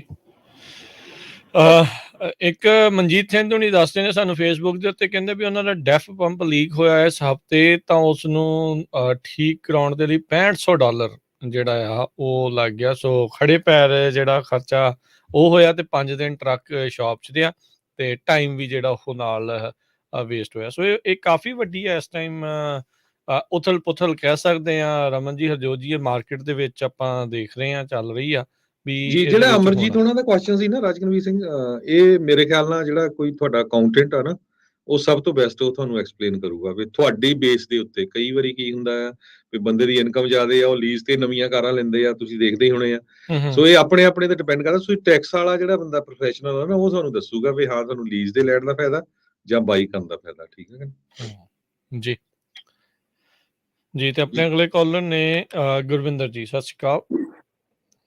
ਹਾਂਜੀ, ਸਤਿ ਸ਼੍ਰੀ ਅਕਾਲ ਭਾਜੀ, ਸਾਰਿਆਂ ਨੂੰ ਸਤਿ ਸ਼੍ਰੀ ਅਕਾਲ। ਸਤਿ ਸ਼੍ਰੀ ਅਕਾਲ। ਸਤਿ ਸ਼੍ਰੀ ਅਕਾਲ। ਸਤਿ ਸ਼੍ਰੀ ਅਕਾਲ। ਮੇਰਾ ਐਕਚੁਅਲੀ ਟਰੱਕ ਦੇ ਸੰਬੰਧਿਤ ਨਹੀਂ ਹੈਗਾ, ਲੇਕਿਨ ਮੈਂ ਲਾਸਟ ਵੀਕ ਥੋੜਾ ਮਿਸ ਕਰਤਾ ਸੀ, ਫੋਨ ਕਰਨਾ ਮਿਸ ਕਰਤਾ ਸੀ। ਮੈਂ ਨਾ ਓਵਰ ਕਰਦਾ, ਤੇ ਜਿਹੜਾ AB5 ਆ ਰਿਹਾ ਹੈ ਸੋਸ਼ਲ ਮੀਡੀਆ, ਕਿਸੇ ਨੂੰ ਕੁਝ ਪਤਾ ਨਹੀਂ ਹੈਗਾ, ਕੁਝ ਕਹਿੰਦੇ ਬਹੁਤ ਵਧੀਆ ਆ ਰਿਹਾ, ਕੁਝ ਕਹਿੰਦੇ ਬਹੁਤ ਘਟੀਆ ਆ ਰਿਹਾ, ਲੇਕਿਨ ਮੈਨੂੰ ਬਹੁਤ ਸਾਰੇ ਲੋਕਾਂ ਨੂੰ ਅੱਜ ਤੱਕ ਸਮਝ ਨਹੀਂ ਆਈ ਵੀ ਇਹਦਾ ਹੋਣ ਦੇ ਨਾਲ ਕੀ ਫਰਕ ਪਏਗਾ। ਜੇ AB5 ਆ ਗਿਆ, ਜਿਵੇਂ ਮੈਂ ਉਬਰ ਔਰ ਲਿਫਟ ਕਰਦਾ ਹਾਂ, ਤੇ ਕੀ ਫਰਕ ਪਏਗਾ, ਕੀ ਬੈਨੀਫਿਟ ਹੋਏਗਾ, ਨੁਕਸਾਨ ਹੋਏਗਾ, ਕਿਸੇ ਨੂੰ ਕੁਝ ਸਮਝ ਨਹੀਂ ਆ ਰਿਹਾ ਇਸ ਬਾਰੇ। ਤੁਹਾਡੇ ਤੇ ਕਰਦਾ AB5, ਤੁਹਾਨੂੰ ਤੇ AB5 ਤੋਂ ਤੁਹਾਡੇ ਬਚਾ ਲਿਆ ਉਬਰ ਲਿਫਟ ਵਾਲਿਆਂ ਨੇ। ਉਹ ਕਹਿੰਦੇ ਵੀ ਤੁਸੀਂ ਐਜ਼ ਏ EMPLOYER ਨਹੀਂ ਤੁਹਾਨੂੰ ਅਸੀਂ ਰੱਖਣਾ, EMPLOYEE ਨਹੀਂ ਐਜ਼ ਏ ਰੱਖਣਾ, ਤੁਸੀਂ ਇੰਡੀਪੈਂਡੈਂਟ ਕੰਟਰੈਕਟਰ ਹੀ ਆ। ਪਰ ਹੁਣ ਜਿਹੜੀ ਫੈਡਰਲ ਲੈਵਲ ਦੇ ਉੱਤੇ ਰੀਕਲਾਸੀਫਿਕੇਸ਼ਨ ਹੋਣ ਜਾ ਰਹੀ ਆ, ਸੋ ਚੇਂਜਸ ਆ ਰਹੇ ਆ ਤੁਹਾਡੀ ਇੰਡਸਟਰੀ ਦੇ ਵਿੱਚ ਵੀ। ਇਹ ਜਿਹੜੀ ਪ੍ਰੋਪੋਜੀਸ਼ਨ ਆਈ ਥਿੰਕ 22 ਸੀਗੀ ਹਰਜੋਤ ਸਿੰਘ ਜੀ, ਜਿਹਦੇ ਵਿੱਚ ਉਬਰ ਲਿਫਟ ਵਾਲਿਆਂ ਨੇ ਕਿਹਾ ਸੀਗਾ ਵੀ ਅਸੀਂ ਇਹਨਾਂ ਨੂੰ EMPLOYEE ਨਹੀਂ ਮੰਨਦੇ, ਇੰਡੀਪੈਂਡੈਂਟ ਕੰਟਰੈਕਟਰ ਹੀ ਆ। ਤੇ ਉਹਦੇ ਵਿੱਚ ਵੀ ਉਹ ਕੇਸ ਜਿਹੜਾ ਚੱਲ ਰਿਹਾ ਅਦਾਲਤਾਂ ਦੇ ਵਿੱਚ, ਇੱਕ ਅਦਾਲਤ ਨੇ ਤੈਨੂੰ ਅਨਕਨਸਟੀਟਿਊਸ਼ਨਲ ਵੀ ਕਰਾਰ ਦਿੱਤਾ ਆ। So lot of changes are coming ਜੀ। ਤੁਸੀਂ ਸੁਣਦੇ ਰਹੋ ਉਬਰ ਲਿਫਟ ਵਾਲੇ, so either as a EMPLOYEE ਰੱਖਣਗੇ ਤੇ ਜਾਂ ਕੰਪਨੀ ਭੱਜੂਗੀ। ਰਾਜਕਰਨ ਦੇਖੋ, ਮੈਂ ਇੱਕੋ ਗੱਲ ਕਹਿਣਾ, ਮੈਂ ਤਾਂ ਸਿਰਫ ਸਾਰਿਆਂ ਨੂੰ ਇੱਕ ਸਿਆਣੀ ਗੱਲ ਇਹ ਕਹਿਣਾ ਕਿ ਜੇ ਤੁਸੀਂ ਇਸ ਕੰਟਰੀ 'ਚ ਰਹਿਣਾ, ਅਮਰੀਕਾ ਦੇ ਵਿੱਚ, ਇੱਥੇ ਰਿਟਾਇਰ ਹੋਣਾ ਆ, ਤਾਂ ਧਿਆਨ ਦੇ ਨਾਲ ਓਨਰ ਆਪਰੇਟਰ ਵਾਲਾ ਕੰਮ ਕਰੋ। ਕਿਉਂਕਿ ਜਦੋਂ ਤੁਸੀਂ ਓਨਰ ਆਪਰੇਟਰ ਵਾਲਾ ਕੰਮ ਕਰਦੇ ਆ, ਤੁਸੀਂ ਟੈਕਸ ਪੂਰਾ ਨਹੀਂ ਭਰਦੇ, ਟੈਕਸ ਆਪਣਾ ਸਟੇਟ ਦਾ ਨਹੀਂ ਭਰਦੇ, ਪੇਰੋਲ ਨਹੀਂ ਕਰਦੇ, ਤੁਹਾਨੂੰ ਰਿਟਾਇਰਮੈਂਟ ਜ਼ੀਰੋ ਲੱਗਣੀ ਆ। ਇਹ ਲਿਖ ਕੇ ਰੱਖ ਲਓ, 1099 ਤੁਹਾਨੂੰ ਰਿਟਾਇਰਮੈਂਟ ਜ਼ੀਰੋ ਲੱਗਣੀ ਆ। ਤਾਂ ਜੇ ਤੁਸੀਂ ਸੋਚਦੇ ਆ ਕਿ ਤੁਸੀਂ ਜ਼ੀਰੋ ਰਿਟਾਇਰਮੈਂਟ ਨਾਲ ਜੀ ਸਕਦੇ ਆ, ਤਾਂ ਜੀ ਸਦਕੇ ਤੁਸੀਂ ਕੰਮ ਕਰੋ 1099 ਤੇ। ਬਸ ਇੰਨਾ ਕੁ ਸੋਚ ਲਓ ਵੀ ਤੁਹਾਡੇ ਫਾਇਦੇ 'ਚ ਹੈਗਾ ਕਿ ਨਹੀਂ ਹੈਗਾ। ਜੇ ਤੁਹਾਡਾ W2 ਤੇ ਟੈਕਸ ਕੱਟਿਆ ਜਾਂਦਾ ਆ, ਤੁਹਾਡੇ ਸਾਰੇ ਬੈਨੀਫਿਟ ਲੱਗਦੇ ਆ, ਤੁਹਾਨੂੰ ਰਿਟਾਇਰਮੈਂਟ ਮਿਲਦੀ ਆ, ਤੁਸੀਂ ਇਹ ਚਾਹੁੰਦੇ ਆ, ਜਾਂ ਕਿ ਤੁਸੀਂ 1099 ਦੇ ਥੋੜੇ 4 ਪੈਸੇ ਵੱਧ ਟੈਕਸ ਦੇ ਬਚਾ ਕੇ ਤੇ ਮੁੜ ਕੇ ਬੁੱਢੇ ਬਾਰੇ ਜਾ ਕੇ ਪੈਨਸ਼ਨ ਤੋਂ ਬਿਨਾਂ ਗੁਜ਼ਾਰਾ ਕਰਨਾ ਹੈ। ਸੋ ਫੈਸਲਾ ਤੁਹਾਡੇ ਹੱਥ ਆ, ਤੁਸੀਂ ਸੋਚ ਸਕਦੇ ਆ ਕਿ ਤੁਹਾਨੂੰ ਕਿਹੜਾ ਚੰਗਾ ਲੱਗਦਾ। ਧੰਨਵਾਦ ਜੀ। ਸੋ ਸਨੀ ਗਰੇਵਾਲ ਹੁਣੀ ਕਹਿੰਦੇ ਆ ਵੀ ਸਾਰੇ ਜਿਹੜੇ ਟਰੱਕਰਸ ਆ ਉਹਨਾਂ ਨੂੰ MBA ਕਰਨੀ ਚਾਹੀਦੀ ਆ। ਸੋ ਇਹ ਬੜੀ ਵੈਸੇ ਗੁੱਡ ਗੱਲ ਆ। ਦੇਖੋ ਜਿੰਨੇ ਕ ਨਹੀਂ, ਉਹ ਸਰਕਾਸਟਿਕਲੀ ਕਹਿੰਦੇ ਲੱਗਦਾ ਕੀਤੀ ਆ ਜਿਹੜਾ ਇੰਨਾ ਰੇਟਾਂ ਤੇ ਸਰਵਾਈਵ ਕਰੀ ਜਾਂਦੇ ਆ। ਪਰ ਮੇਰੇ ਹਿਸਾਬ ਨਾਲ ਪੜ੍ਹਨਾ ਜ਼ਰੂਰ ਚਾਹੀਦਾ, ਨਹੀਂ ਪੜ੍ਹਨਾ ਜ਼ਰੂਰ ਚਾਹੀਦਾ। ਜਿੰਨਾ ਕੁ ਜ਼ੋਰ ਟਰੱਕਾਂ ਵਾਲੇ ਫੇਸਬੁੱਕ, YouTube ਤੇ ਪੰਜਾਬ ਦੀ ਪੋਲਿਟਿਕਸ ਤੇ ਲਾਉਂਦੇ ਆ ਨਾ, ਅੱਜ ਕੱਲ ਤਾਂ ਇੰਨੀਆਂ ਯੂਨੀਵਰਸਿਟੀ ਆ ਜਿਨ੍ਹਾਂ ਦੇ ਆਨਲਾਈਨ ਕੋਰਸਸ ਹੈਗੇ ਆ, ਬਹੁਤ ਸਾਰੇ ਕਾਲਜਸ ਜਿਨ੍ਹਾਂ ਦੇ ਆਨਲਾਈਨ ਕੋਰਸ। ਚਲੋ ਜੇ MBA ਨਾ ਵੀ ਹੋ, ਘੱਟੋ ਘੱਟ ਤੁਹਾਨੂੰ ਫਾਈਨਾਂਸ ਦੇ ਨਹੀਂ, ਦੇਖੋ ਹਰਜੋਤ ਜੀ, ਇਕੱਲਾ ਇਹੀ ਨਹੀਂ ਵੀ ਪੜ੍ਹਨਾ ਹੀ ਆ, ਹੋਰ ਬਹੁਤ ਸਾਰੇ ਟ੍ਰੇਡ ਆ, ਹੋਰ ਬਹੁਤ ਸਾਰੇ ਜਿਹੜੇ ਸਕਿੱਲ ਆ, ਉਹ ਆਪਾਂ ਨੂੰ ਸਿੱਖਣੇ ਚਾਹੀਦੇ। ਉਹਦੇ ਵਿੱਚ ਕੋਈ ਮਾੜੀ ਚੀਜ਼ ਨਹੀਂ ਹੁੰਦੀ। ਲਾਈਕ ਹਾਂ, ਇਹ ਆਖਿਆ ਜਾਂਦਾ ਵੀ ਮਾਸਟਰ ਆਫ ਵਨ ਵਧੀਆ ਆ, ਪਰ ਉਹ ਜਿਸ ਚੀਜ਼ ਦਾ ਮਾਸਟਰ ਆ, ਹੁਣ ਬਹੁਤ ਸਾਰੀਆਂ ਜਿਹੜੀਆਂ ਇੰਡਸਟਰੀਆਂ ਉਹ ਖਤਮ ਹੋ ਚੁੱਕੀਆਂ। ਆਪਾਂ ਦੇਖਦੇ ਹਾਂ ਵੀ ਉਹ ਜਿਹੜਾ ਸਕਿੱਲ ਦਾ ਹੁਣ ਕੋਈ ਉਹਦੀ ਵੈਲਿਊ ਜਿਹੜੀ ਉਹ ਨਹੀਂ ਰਹੀ। ਸੋ ਹੌਲੀ ਹੌਲੀ ਚੇਂਜ ਹੋ ਰਿਹਾ ਆ। ਆਪਾਂ ਨੂੰ ਸਮੇਂ ਦੇ ਨਾਲ ਨਾਲ ਨਵੀਆਂ ਚੀਜ਼ਾਂ ਜਿਹੜੀਆਂ ਉਹ ਸਿੱਖਦੇ ਰਹਿਣਾ ਚਾਹੀਦਾ। ਇਹ ਵਧੀਆ ਚੀਜ਼ ਆ, ਇਹ ਆਪਣੇ ਸਾਰਿਆਂ ਦੇ ਲਈ ਹੀ ਫਾਇਦੇਮੰਦ ਆ। ਕੁਝ ਹੋਰ ਕਾਲਰ ਲੈਣੇ ਆ ਤੇ ਫਿਰ ਆਪਾਂ ਗੱਲਬਾਤ ਨੂੰ ਇਦਾਂ ਹੀ ਜਿਹੜਾ ਉਹ ਜਾਰੀ ਰੱਖਾਂਗੇ। ਤੇ ਸਰੋਤੇ ਤੁਹਾਡੇ ਵੀ ਕੋਈ ਵਿਚਾਰ ਨੇ, ਗੱਲ ਕਰਨਾ ਚਾਹੁੰਦੇ ਹੋ ਤਾਂ ਨੰਬਰ ਹੈ 408 272 5200। ਗੁਰਵਿੰਦਰ ਬਾਲ ਜੀ ਕਹਿੰਦੇ ਸ਼ਿਕਾਗੋ ਟੋਲ ਨਾ ਮਿਸ ਕਰਿਓ ਜੀ, 15 ਦਿਨਾਂ 'ਚ ਪੇ ਕਰਿਓ। $60 ਦਾ ਟੋਲ ਆ, ਜੇ ਮਿਸ ਕਰ ਗਏ 15 ਦਿਨਾਂ 'ਚ 180 ਦੇਣੇ ਪੈਣੇ ਆ। ਸੋ ਇਹ ਵੈਸੇ ਤਕਰੀਬਨ ਸਾਰਿਆਂ 'ਚ ਹੀ ਫਾਈਨ ਇਦਾਂ ਹੁੰਦਾ ਹੈ ਜਦੋਂ ਤੁਸੀਂ ਡਿਲੇ ਕਰ ਜਾਂਦੇ ਆ। ਹਰਜੀਤ ਜੀ, ਸਤਿ ਸ਼੍ਰੀ ਅਕਾਲ। ਸਤਿ ਸ਼੍ਰੀ ਅਕਾਲ ਜੀ ਭਾਜੀ। ਮੇਰਾ ਸਵਾਲ ਹੈ ਜੀ, ਆਪਣਾ ਅਸੀਂ ਨਾ ਲੋਡ ਚੱਕਿਆ ਸੀਗਾ DAT ਬੋਰਡ ਤੋਂ, ਤੇ ਜਦੋਂ ਸਾਡੇ ਡਰਾਈਵਰ ਨੇ ਲੋਡ ਚੱਕ ਲਿਆ ਸੀ ਤੇ ਅਸੀਂ ਮੁੜ ਕੇ ਕੰਪਨੀ ਜਿਹੜੀ ਬ੍ਰੋਕਰ ਕੰਪਨੀ ਉਹਨੂੰ ਕਾਲ ਕੀਤਾ ਵੀ ਮਤਲਬ ਪੇਮੈਂਟ ਸਾਡੀ ਹਾਫ ਕਰੋ, ਵੀ ਲੋਡ ਅਸੀਂ ਚੱਕ ਲਿਆ। ਤਾਂ ਮੁੜ ਕੇ ਉਹ ਕਹਿੰਦੇ ਵੀ ਸਾਡਾ ਤੁਹਾਡੇ ਨਾਲ ਕੋਈ ਰਿਲੇਸ਼ਨ ਹੀ ਨਹੀਂ ਹੈਗਾ, ਵੀ ਕੋਈ ਐਸੋਸੀਏਸ਼ਨ ਹੈ ਨਹੀਂ, ਵੀ ਅਸੀਂ ਤੁਹਾਨੂੰ ਇਹ ਲੋਡ ਚੁਕਾਇਆ ਨਹੀਂ, ਵੀ ਸਾਡੀ ਕੰਪਨੀ ਬ੍ਰੋਕਰ ਕੰਪਨੀ ਕਹਿੰਦੀ ਵੀ ਸਾਡਾ ਕੋਈ ਮਿਸਯੂਜ਼ ਕਰ ਰਿਹਾ ਸੀ ਸਾਡੀ DAT ਬ੍ਰੋਕਰੇਜ ਵਾਲੀ ਡੈਟ, ਤੇ ਕਿਸੇ ਨੇ ਤੁਹਾਨੂੰ ਵੈਸੇ ਹੀ ਸਕੈਮ ਕਰਕੇ ਲੋਡ ਚੁਕਾਤਾ, ਇਹ ਲੋਡ ਸਾਡਾ ਨਹੀਂ ਹੈਗਾ। ਤੇ ਮੁੜ ਕੇ ਉਸ ਤੋਂ ਬਾਅਦ ਅਸੀਂ ਫਿਰ ਸ਼ਿਪਰ ਨੂੰ ਕੰਟੈਕਟ ਕੀਤਾ ਤੇ ਸ਼ਿਪਰ ਵੀ ਹੱਥ ਨਹੀਂ ਫੜਾ ਰਿਹਾ। ਸਾਨੂੰ ਇੰਨੀ ਹੁਣ ਨੌਲੇਜ ਹੈ ਨਹੀਂ ਵੀ ਇਹਦਾ ਕੀ ਹੁੰਦਾ ਇਹਦੇ ਅੱਗੇ। ਜੀ ਰਮਨ ਜੀ, ਬਿਲਕੁਲ ਜੀ, ਸਟਰਗਲ ਹੀ ਇਹ ਸਟਰਗਲ ਹੀ ਆ ਦੋਨੋਂ ਪਾਸੇ। ਜਦੋਂ ਤੁਸੀਂ ਲੋਡ ਚੱਕਦੇ ਆ ਤੁਸੀਂ ਇੱਧਰ ਚੱਕ ਲੈਂਦੇ ਆ, ਹੁਣ ਤੁਹਾਡਾ ਲੋਡ ਦਾ ਕੋਈ ਵਾਲੀਵਾਰਸ ਨਹੀਂ ਹੈਗਾ, ਕੋਈ ਲੈ ਨਹੀਂ ਰਿਹਾ ਵੀ ਕਿਹਦਾ ਲੋਡ ਆ ਕਿਹਨੂੰ ਗਿਆ, ਮਤਲਬ ਕੋਈ ਚੀਜ਼ ਨਹੀਂ ਹੈਗੀ। ਹਾਂਜੀ, ਇਹੀ ਹੁਣ ਲੋਡ ਮਤਲਬ ਕਿਸੇ ਪਾਸੇ ਵੀ ਜਿਹੜਾ ਸ਼ਿਪਰ ਹੈ ਉਹ ਕਹਿੰਦਾ ਸੀ 3PL ਥਰਡ ਪਾਰਟੀ ਲੌਜਿਸਟਿਕ ਆ, ਵੀ ਸਾਡੇ ਕੋਲ ਤਾਂ ਸਮਾਨ ਸਿਰਫ ਸਟੋਰ ਹੁੰਦਾ, ਤੇ ਜਿਹਨਾਂ ਦਾ ਮਾਲ ਹੈਗਾ ਉਹ ਕਹਿੰਦੇ ਅਸੀਂ ਅੱਗੇ ਵੇਚਦਾ ਆ, ਵੀ ਐਮਾਜ਼ੋਨ ਨੂੰ ਵੇਚਿਆ ਅੱਗੇ, ਵੀ ਐਮਾਜ਼ੋਨ ਰਿਸਪੌਂਸਿਬਲ ਪਾਰਟੀ ਹੈ। ਹੁਣ ਅਸੀਂ ਐਮਾਜ਼ੋਨ ਨੂੰ ਵੀ ਰੀਚ ਕਰਕੇ ਦੇਖ ਰਹੇ ਹਾਂ, ਮੈਨੇਜਰ ਨੂੰ, ਸਾਰਿਆਂ ਨੂੰ ਕੋਈ ਜਵਾਬ ਨਹੀਂ ਆ ਰਿਹਾ। ਮਹੀਨਾ ਹੋ ਗਿਆ ਟਰੇਲਾ ਐਵੇਂ ਲੱਦਿਆ ਖੜਿਆ, ਤੇ ਮਤਲਬ ਕੁਛ ਨਹੀਂ ਇਹਦਾ ਹੋ ਰਿਹਾ। ਜੀ ਰਮਨ ਜੀ, ਕੀ ਕਰ ਸਕਦੇ ਹੈ ਕੋਈ ਇਹਨਾਂ ਦੇ ਲਈ ਕੋਈ ਅੱਗੇ ਕੋਈ ਰਾਹ ਜਾਂ ਕੀ ਕਰਨ? ਇਹਦਾ ਤਾਂ ਉਹ ਹੁੰਦਾ ਕਿ ਤੁਹਾਡਾ ਲੋਡ ਹੋਲਡਿੰਗ ਕਰ ਲੈਂਦੇ ਆ, ਕਈ ਵਾਰੀ ਕਈ ਵੇਅਰ ਹਾਊਸਿਸ ਹੁੰਦੇ ਆ ਜਿਹੜੇ ਕਿ ਤੁਹਾਡੇ ਲੋਡ ਹੋਲਡਿੰਗ ਕਰ ਦਿੰਦੇ ਆ। ਤੁਸੀਂ ਜਿੱਥੋਂ ਜਿਹੜੇ ਵੀ ਸ਼ਿਪਰ ਰਿਸੀਵਰ ਕੋਲ ਲਿਆ ਹੈਗਾ ਉਹਨੂੰ ਦੱਸ ਦਿਓ ਵੀ ਭਾਈ ਫਲਾਣੇ ਅਸੀਂ ਵੇਅਰ ਹਾਊਸ ਦੇ ਵਿੱਚ ਦੇ ਦਿੱਤਾ ਹੈਗਾ, ਤੁਹਾਡਾ ਲੋਡ ਉੱਥੇ ਪਿਆ ਹੈਗਾ, ਜਦੋਂ ਤੁਹਾਨੂੰ ਟਾਈਮ ਲੱਗਾ ਆਪਣਾ ਚੱਕ ਲਿਓ ਉੱਥੋਂ ਜਦੋਂ ਵੀ ਚੱਕਣਾ। ਸੋ ਇਹੋ ਹੀ ਕਰ ਸਕਦੇ ਹਾਂ, ਹੋਰ ਇਹਦੇ ਵਿੱਚ ਕੁਛ ਨਹੀਂ ਹੋ ਸਕਦਾ, ਕਿਉਂਕਿ ਇਹ ਐਮਾਜ਼ੋਨ ਦਾ ਲੋਡ ਹੋਣਾ ਆ, ਤੇ ਐਮਾਜ਼ੋਨ ਦਾ ਜਿਹੜਾ ਲੋਡ ਆ ਉਹ ਆਲਮੋਸਟ ਐਮਾਜ਼ੋਨ ਕਿਸੇ ਪਾਸਿਓਂ ਵੀ ਉੱਤੇ ਕੁਛ ਨਹੀਂ ਕਰਨਾ ਹੈਗਾ। ਔਰ ਇਸ ਵੇਲੇ ਤਾਂ ਲੋਕਾਂ ਦੇ ਜਿਹੜੇ ਆ ਵੇਅਰ ਹਾਊਸ ਭਰੇ ਪਏ ਆ, ਸੋ ਇਸ ਕਰਕੇ ਉਹ ਵੀ ਤੰਗ ਆ। ਸੋ ਆਈ ਥਿੰਕ ਇਹ ਜਿਹੜੀ ਸਿਚੁਏਸ਼ਨ ਹੈਗੀ ਹੈ ਇਹਦੇ ਵਿੱਚ ਤੁਹਾਨੂੰ ਇਹੋ ਹੀ ਮੈਂ ਤਾਂ ਸੁਜੈਸਟ ਕਰੂੰਗਾ ਕਿ ਲੋਡ ਜਿਹੜਾ ਆ ਕਿਸੇ ਵੀ ਜਿਹੜੇ ਵੀ ਡੌਕ ਤੇ ਕਿਤੇ ਕੋਈ ਸਟੋਰ ਕਰਦਾ ਆ ਉਹਨਾਂ ਨੂੰ ਦੇ ਦਿਓ ਲੋਡ, ਲਾ ਦਿਓ ਉੱਥੇ, ਉਹਨਾਂ ਨੂੰ ਕਹੋ ਜੀ ਆਹ ਇਹਨਾਂ ਦਾ ਫਲਾਣੇ ਦਾ ਲੋਡ ਆ, ਫਲਾਣੇ ਦਾ ਇੱਥੋਂ ਚੱਕਿਆ ਇੱਥੇ ਜਾਣਾ, ਇਹ ਲੈ ਨਹੀਂ ਰਹੇ ਸਾਡੇ ਕੋਲ, ਤੇ ਗੱਲ ਕਰ ਤੁਸੀਂ ਆਪਣਾ ਲੋਡ ਲਾ ਦਿਓ ਕਿਤੇ ਵੀ। ਮਤਲਬ ਕਹੀਏ ਕਿਹਨੂੰ ਕੋਈ, ਕਿਉਂਕਿ ਰਿਸਪੌਂਸਿਬਲ ਕੋਈ ਆਪਣੇ ਆਪ ਨੂੰ ਮੰਨ ਹੀ ਨਹੀਂ ਰਿਹਾ। ਵੀ ਇਹਦੇ ਵਿੱਚ ਰਮਨ ਜੀ ਕਿ ਇੱਕ ਤਰਨਵੀਰ ਹੁਣੀ ਕਹਿੰਦੇ ਵੀ ਓਰੀਜਨਲ ਬ੍ਰੋਕਰ ਨੂੰ ਲੱਭੋ, ਉਹ ਸੌਰਟ ਇਟ ਆਊਟ ਕਰਨਗੇ। ਕੀ ਹੈ ਇਹ ਰਾਹ ਕਰ ਸਕਦੇ? ਇਹਨਾਂ ਨੂੰ ਪਤਾ ਲੱਗ ਜਾਊਗਾ ਵੀ ਓਰੀਜਨਲ ਬ੍ਰੋਕਰ ਕਿਹੜਾ? ਪਰ ਉਹ ਹੁਣ ਇਹਨਾਂ ਨੂੰ ਪਤਾ ਕਰਨਾ ਪੈਣਾ ਨਾ, ਇਹਨਾਂ ਨੇ ਹੁਣ ਲੋਡ ਕਿੱਦਾਂ ਲਿਆ, ਹਿਸਾਬ ਨਾਲ ਲਿਆ ਆ। ਅਸੀਂ ਭਾਜੀ ਜਿਵੇਂ DAT ਬੋਰਡ ਤੋਂ ਚੱਕਿਆ, ਜਿੱਦਾਂ ਆਪਣਾ DAT ਬੋਰਡ ਤੇ ਲੱਗੇ ਹੁੰਦੇ ਆ, ਲੋਡ ਕਾਲ ਕੀਤੀ ਹੈ, ਉਹਨਾਂ ਨੇ ਸੈਟਅਪ ਕਰਕੇ ਆਪਾਂ ਨੂੰ ਈਮੇਲ ਤੇ ਕਨਫਰਮੇਸ਼ਨ ਭੇਜਤੀ ਹੈ ਬਸ। ਤੇ ਰਮਨ ਜੀ ਆਵਾਜ਼ ਕੱਟ ਰਹੀ ਸੀ ਤੁਹਾਡੀ। ਮੈਂ ਕਿਹਾ ਜਿਹਦੇ ਕੋਲੋਂ ਲੋਡ ਲਿਆ ਉਹਦਾ ਕ੍ਰੈਡਿਟ ਚੈੱਕ ਕੀਤਾ ਸੀ ਤੁਸੀਂ? ਨਹੀਂ ਕੀਤਾ ਸੀਗਾ ਜੀ ਕ੍ਰੈਡਿਟ ਚੈੱਕ? ਮੈਨੂੰ ਲੱਗਦਾ ਨਹੀਂ, ਲਾਈਨ ਉਹਨਾਂ ਦੀ ਕਾਲ ਉਹਨਾਂ ਦੀ ਡ੍ਰੌਪ ਹੋ ਗਈ ਤੇ ਚਲੋ ਸੋ ਇਹਦੇ ਵਿੱਚ ਰਮਨ ਜੀ ਚਲੋ ਇਹ ਹੋ ਗਿਆ ਹੁਣ ਇਹਨਾਂ ਦੇ ਨਾਲ, ਬਾਕੀਆਂ ਦੇ ਲਈ ਕੀ ਲੈਸਨ ਆ ਜੀ ਇਹਦੇ ਵਿੱਚ, ਵੀ ਕਿੱਦਾਂ ਅਜਿਹੀ ਚੀਜ਼ ਕਿਸੇ ਦੇ ਨਾਲ ਨਾ ਘਟੇ? ਤੁਸੀਂ ਕਿਹੜੀਆਂ ਚੀਜ਼ਾਂ, ਕਿਹੜਾ ਪ੍ਰੋਸੈਸ ਆ, ਕਿਹੜੇ ਪ੍ਰੋਸੀਜਰ ਨੂੰ ਫੋਲੋ ਕਰੋ ਵੀ ਤੁਸੀਂ ਇਸ ਚੀਜ਼ ਦਾ ਸ਼ਿਕਾਰ ਨਾ ਹੋਵੋ? ਦੇਖੋ ਇਹਦੇ ਵਿੱਚ ਐਕਸਪੀਰੀਅੰਸ ਤੇ ਤੁਹਾਡੀ ਡਿਊ ਡਿਲੀਜੈਂਸ ਕੰਮ ਆਉਂਦੀ ਆ। ਦੋ ਤਿੰਨ ਚੀਜ਼ਾਂ ਹੁੰਦੀਆਂ, ਤੁਹਾਡਾ ਐਕਸਪੀਰੀਅੰਸ ਕੰਮ ਆਉਂਦਾ, ਤੁਹਾਡੀ ਡਿਊ ਡਿਲੀਜੈਂਸ ਤੁਸੀਂ ਹਰ ਲੋਡ ਲੈਣ ਲੱਗਿਆ ਆ ਪਰਟੀਕੂਲਰ ਸਟੈਪ ਜਿਹੜੇ ਫੋਲੋ ਕਰਦੇ ਹੈਗੇ ਆ ਕਿ ਨਹੀਂ ਕਰਦੇ ਹੈਗੇ। ਸੋ ਐਕਸਪੀਰੀਅੰਸ ਕੀ ਕਹਿੰਦਾ ਆ ਕਿ ਜੇ ਬਿਲਕੁਲ ਤੁਹਾਡੇ ਜਿਹੜੇ ਫੋਨ ਚੱਕਿਆ ਹੈਗਾ ਉਹ ਗੱਲ ਕਿੱਦਾਂ ਕਰ ਰਿਹਾ ਹੈਗਾ, ਤੁਹਾਨੂੰ ਲੋਡ ਚੁਕਾਉਣ ਨੂੰ ਕਾਹਲੀ ਕਰ ਰਿਹਾ ਹੈਗਾ, ਕੀ ਚੱਕਰ ਹੈਗਾ, ਕੀ ਪ੍ਰੋਬਲਮ ਹੈਗੀ ਆ। ਸੋ ਇਹ ਸਾਰੀਆਂ ਚੀਜ਼ਾਂ ਐਕਸਪੀਰੀਅੰਸ ਨਾਲ ਆਉਂਦੀਆਂ ਹੈਗੀਆਂ। ਜਦੋਂ ਬੰਦਾ ਕਿਸੇ ਨੂੰ ਫੋਨ ਤੇ ਗੱਲ ਕਰਦਾ ਉਹਨੂੰ ਪਤਾ ਲੱਗ ਜਾਂਦਾ, ਮੋਸਟ ਆਫ ਦਾ ਟਾਈਮ ਉਹਨੂੰ ਪਹਿਲੀ ਗੱਲ ਤੇ ਪਤਾ ਲੱਗ ਜਾਂਦਾ ਵੀ ਬੰਦਾ ਗਲਤ ਆ, ਠੀਕ ਆ। ਉਸ ਤੋਂ ਬਾਅਦ ਤੁਸੀਂ ਉਹਦੀ MC ਲੈ ਕੇ ਉਹਦਾ ਕ੍ਰੈਡਿਟ ਚੈੱਕ ਕਰੋ, ਆਪਣੇ ਫੈਕਟਰਿੰਗ ਕੰਪਨੀ ਨਾਲ, ਹੋਰ ਕਿਸੇ ਜਿੰਨਾ ਵੀ ਤੁਸੀਂ ਕ੍ਰੈਡਿਟ ਚੈੱਕ ਕਰਦੇ ਆ, ਤੁਸੀਂ ਕ੍ਰੈਡਿਟ ਚੈੱਕ ਕਰੋ ਉਹਦਾ। ਕ੍ਰੈਡਿਟ ਚੈੱਕ ਕਰਕੇ ਇਹ ਦੇਖੋ ਵੀ ਤੁਹਾਡੀ ਫੈਕਟਰਿੰਗ ਕੰਪਨੀ ਨੂੰ ਐਕਸੈਪਟ ਕਰਦੀ ਹੈ ਕਿ ਨਹੀਂ ਕਰਦੀ ਹੈਗੀ, ਠੀਕ ਆ। ਜੇ ਤੁਹਾਨੂੰ ਫਿਰ ਵੀ ਨਹੀਂ ਕਲੀਅਰ ਹੋ ਰਿਹਾ ਹੈਗਾ, ਫਿਰ ਤੁਸੀਂ ਉਸ ਕੰਪਨੀ ਦਾ ਜਿਹੜਾ ਲੋਡ ਆ ਉਹਦੇ ਮੇਨ 800 ਨੰਬਰ ਤੇ ਕਾਲ ਕਰੋ ਗੂਗਲ ਕਰਕੇ, ਉੱਥੋਂ ਉਹਨਾਂ ਨੂੰ ਪੁੱਛੋ ਵੀ ਆਹ ਲੋਡ ਤੁਹਾਡਾ ਅਸੀਂ ਚੱਕਣ ਜਾ ਰਹੇ ਹਾਂ, ਕਿ ਇਹ ਤੁਹਾਡਾ ਲੋਡ ਹੈਗਾ ਕਿ ਨਹੀਂ ਹੈਗਾ। ਮੋਸਟਲੀ ਜੇ ਤੁਸੀਂ ਇਹ ਸਾਰੇ ਸਟੈਪ ਕੰਪਲੀਟ ਕਰਦੇ ਆ ਤਾਂ ਤੁਸੀਂ ਇਸ ਫਰਾਡ ਚੋਂ ਬਚ ਸਕਦੇ ਆ। ਪਰ ਮੋਸਟਲੀ ਸਾਡੇ ਉਹੀ ਗੱਲ ਫਿਰ ਆ ਜਾਂਦੀ ਆ ਕਿ ਜਿਹੜੇ ਨਵੇਂ ਕੈਰੀਅਰ, ਨਵੇਂ ਲੋਕੀ ਇਸ ਬਿਜ਼ਨਸ 'ਚ ਆਏ ਹੈਗੇ ਆ, ਉਹ ਇਹ ਸਾਰੇ ਡਿਊ ਡਿਲੀਜੈਂਸ ਨਹੀਂ ਕਰਦੇ ਹੈਗੇ, ਉਹ ਸਟੈਪ ਨਹੀਂ ਲੈਂਦੇ ਹੈਗੇ।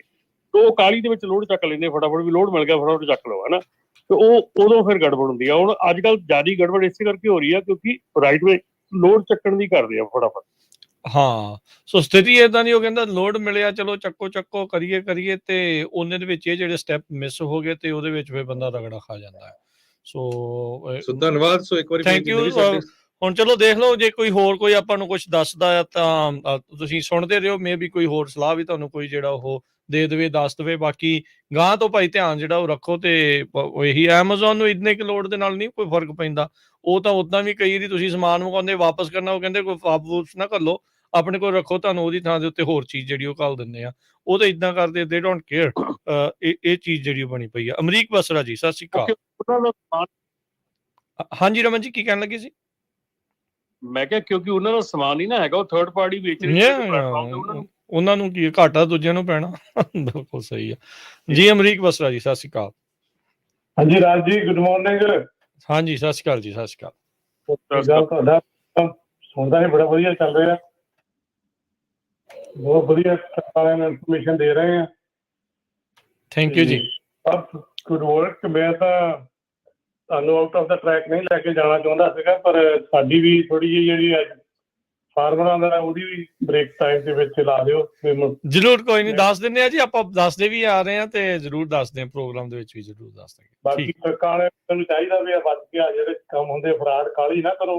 ਹੁਣ ਚਲੋ ਸਾਡਾ ਤਾਂ ਕਾਫੀ ਸਮਾਂ ਟਰੱਕਿੰਗ ਦੇ ਵਿੱਚ ਵੀ ਲੰਘ ਗਿਆ ਹੈ, ਤੇ ਜਿਹੜੀ ਇੱਦਾਂ ਦੀਆਂ ਗਲਤੀਆਂ ਹੁੰਦੀਆਂ, ਕਈ ਵਾਰੀ ਇਹ ਬੰਦਾ ਜਲਦੀ ਕਰ ਲੈਂਦਾ, ਵੀ ਲੋਡ ਚੱਕਣ ਦੀ ਸਾਰੀ ਕਰ ਲੈਂਦਾ, ਕਈ ਵਾਰੀ ਫਿਰ ਲੰਬਾ ਕੰਮ ਪੈ ਜਾਂਦਾ ਏਦਾਂ ਦਾ। ਜੀ ਜੀ ਜੀ, ਥੈਂਕ ਯੂ ਅਮਰੀਕ ਜੀ, ਥੈਂਕ ਯੂ, ਬਹੁਤ ਵਧੀਆ, very nice, thank you, thank you. ਸਤਿ ਸ਼੍ਰੀ ਅਕਾਲ ਜੀ। ਸਤਿ ਸ਼੍ਰੀ ਅਕਾਲ। ਰਮਨ ਜੀ, ਮੱਖਣ ਹੁਣੀ ਕਹਿੰਦੇ ਨੇ ਵੀ ਹਰ ਇੱਕ ਜਾਣੇ ਕੋ ਇਹ ਚੀਜ਼, ਇਹ ਪ੍ਰੋਸੈਸ ਨੂੰ ਫੋਲੋ ਕਰਨਾ ਹਰ ਵਾਰੀ ਔਖਾ ਆ। ਸੋ ਹੁਣ ਇਹ ਆ ਵੀ ਕਿਉਂਕਿ ਪਰ ਹੁਣ ਫਰਾਡ ਹੋ ਬਹੁਤ ਰਹੇ ਆ, ਪਰ ਆਪਾਂ ਨੂੰ ਆਪਣੀ ਡਿਊ ਡਿਲੀਜੈਂਸ ਵਧਾਉਣੀ ਪੈਣੀ ਹੈ।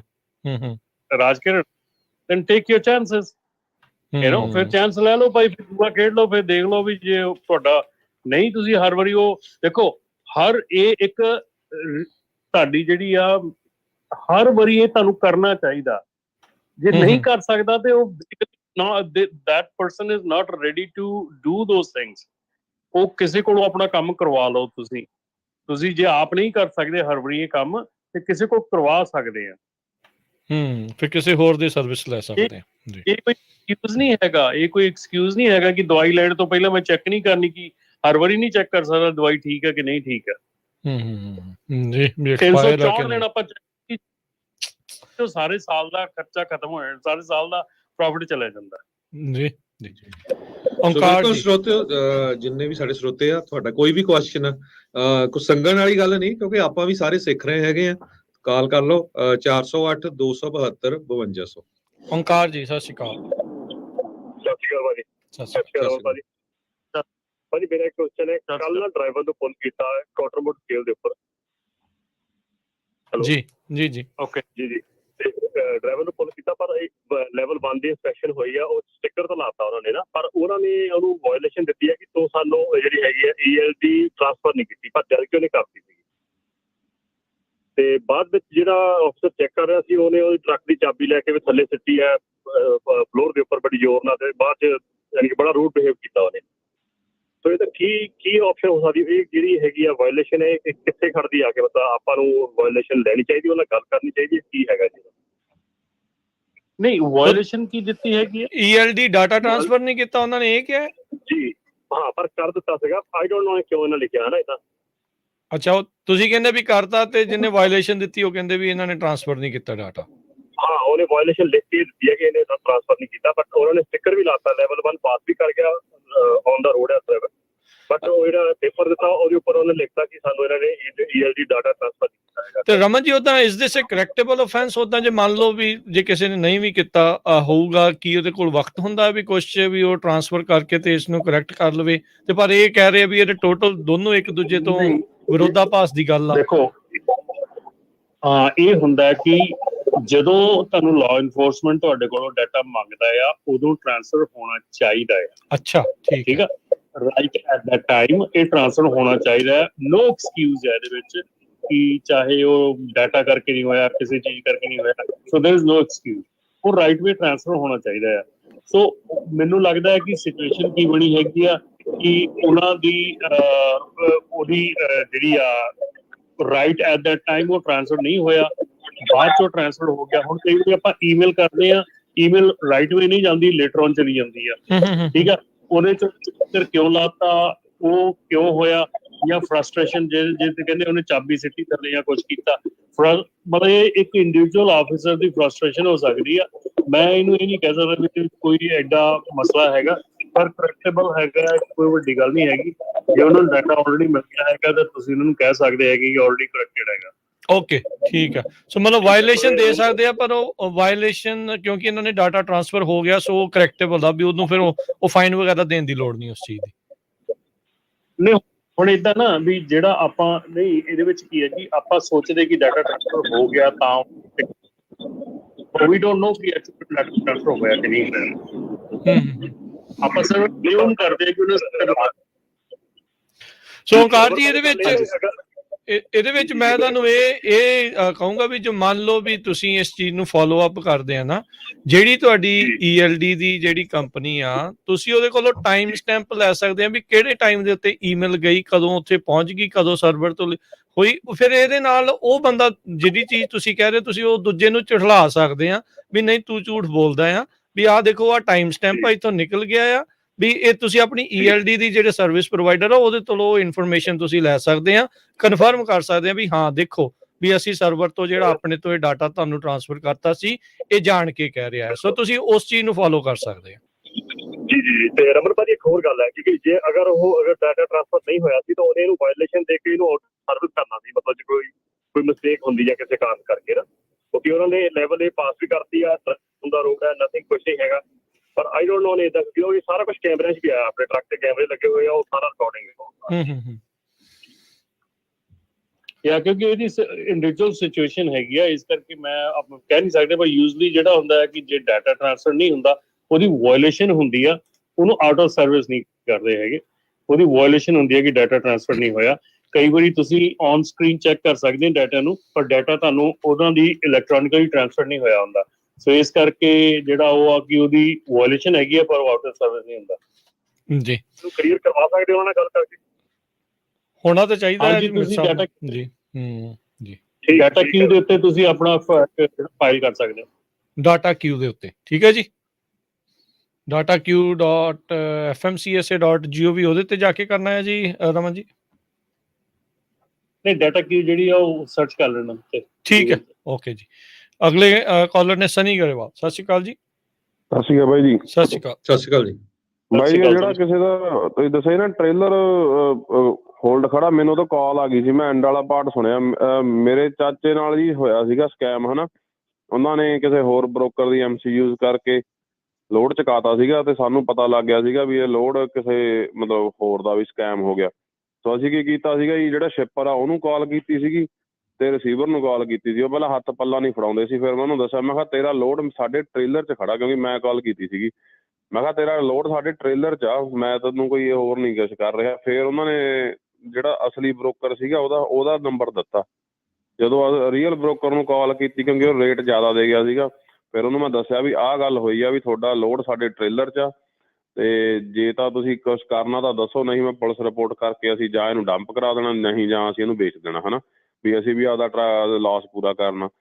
ਫਿਰ ਉਹਨੇ ਬ੍ਰੋਕਰ ਨੇ ਬਾਅਦ 'ਚੋਂ ਦੱਸਿਆ ਸਾਨੂੰ, ਉਹਨੇ ਉਸ ਬ੍ਰੋਕਰ ਨੇ ਉਹੀ ਰੇਟ ਦਿੱਤਾ, ਪਰ ਉਹਨੇ ਕਿਸੇ ਆਪਣੇ ਨਾ ਪੰਜਾਬੀ ਕੈਰੀਅਰ ਨੂੰ ਇੱਥੇ ਲੋਡ ਦਿੱਤੇ ਹੋਏ ਸੀ, ਤੇ ਉਹ ਬੰਦੇ ਨੇ ਗਾਹਾਂ ਜਿਵੇਂ ਆਪਣੇ ਹੁੰਦੇ ਆ ਵੀ ਜ਼ਿਆਦਾ ਲੋਡ ਲੈ ਲੈਂਦੇ ਨੇ ਤੇ ਫਿਰ ਮੁੜ ਕੇ ਕਵਰ ਨਹੀਂ ਹੁੰਦੇ, ਉਦੋਂ ਗਾਹਾਂ ਕਿਸੇ ਨੇ ਲੈ ਕੇ ਖਾਣੀ ਥਰਡ ਬ੍ਰੋਕਰੇਜ ਐਂ ਜੋ ਕਰਕੇ ਸਕੈਮ ਕੀਤਾ ਸੀਗਾ ਜੀ। ਸੋ ਜਿਹੜਾ ਬਾਈ ਨਾਲ ਹੋਇਆ, ਜੇ ਤਾਂ ਇਹੀ ਸਿਚੁਏਸ਼ਨ ਆ, ਜਿਹੜੇ ਸ਼ਿਪਰ ਤੋਂ ਲੋਡ ਚੱਕਿਆ ਉਹਨੂੰ ਦੱਸ ਕੇ ਵੀ ਮੈਂ ਤੁਹਾਡੇ ਤੋਂ ਆਹ ਲੋਡ ਚੱਕਿਆ ਸੀਗਾ, ਵੀ ਲੋਡ ਮੇਰੇ ਟ੍ਰੇਲਰ 'ਚ ਖੜਾ, ਵੀ ਨਹੀਂ ਮੈਂ ਇਹਨੂੰ ਡੰਪ ਕਰਾਉਣ ਲੱਗਿਆ, ਜਾਂ ਮੈਨੂੰ ਰੀਅਲ ਅਸਲੀ ਬ੍ਰੋਕਰ ਤੋਂ ਦੇ ਦਿਓ ਵੀ ਮੇਰੇ ਨਾਲ ਸਕੈਮ ਹੋ ਗਿਆ। ਸੋ ਇਹ ਚੀਜ਼ ਸੀਗੀ ਉਹਦੀ ਪ੍ਰੋਬਲਮ। ਪਤਾ ਕੀ ਹੈ ਸਰ, ਉਹਦੀ ਪ੍ਰੋਬਲਮ ਹੈ ਥਰਡ ਪਾਰਟੀ 3PL ਦਾ ਲੋਡ ਹੈਗਾ ਆ, ਉਹਦਾ ਵੀ ਨਹੀਂ ਹੈਗਾ, ਸ਼ਿਪਰ ਦਾ ਵੀ ਨਹੀਂ, ਗਾਂ ਪਤਾ ਨਹੀਂ ਕਿਹਦਾ ਆ, ਤੇ ਜਾਣਾ ਆ ਐਮਾਜ਼ੋਨ ਤੇ, ਤਾਂ ਐਮਾਜ਼ੋਨ ਵੀ ਨਹੀਂ ਕੇਅਰ ਕਰਦਾ, ਤੇ ਉਹਦੇ 3PL ਦਾ ਕਿਸੇ ਦਾ ਲੋਡ ਉਹਦੇ ਵੇਅਰ ਹਾਊਸ ਪਿਆ ਸੀ, ਉਹ ਚੁਕਾਇਆ ਉਹਨੇ। ਸੋ ਉਹ ਪੁਲਿਸ ਰਿਪੋਰਟ ਬਣਾ ਕੇ ਬਾਈ ਜੀ ਫਿਰ ਵੇਚ ਸਕਦੇ ਆ।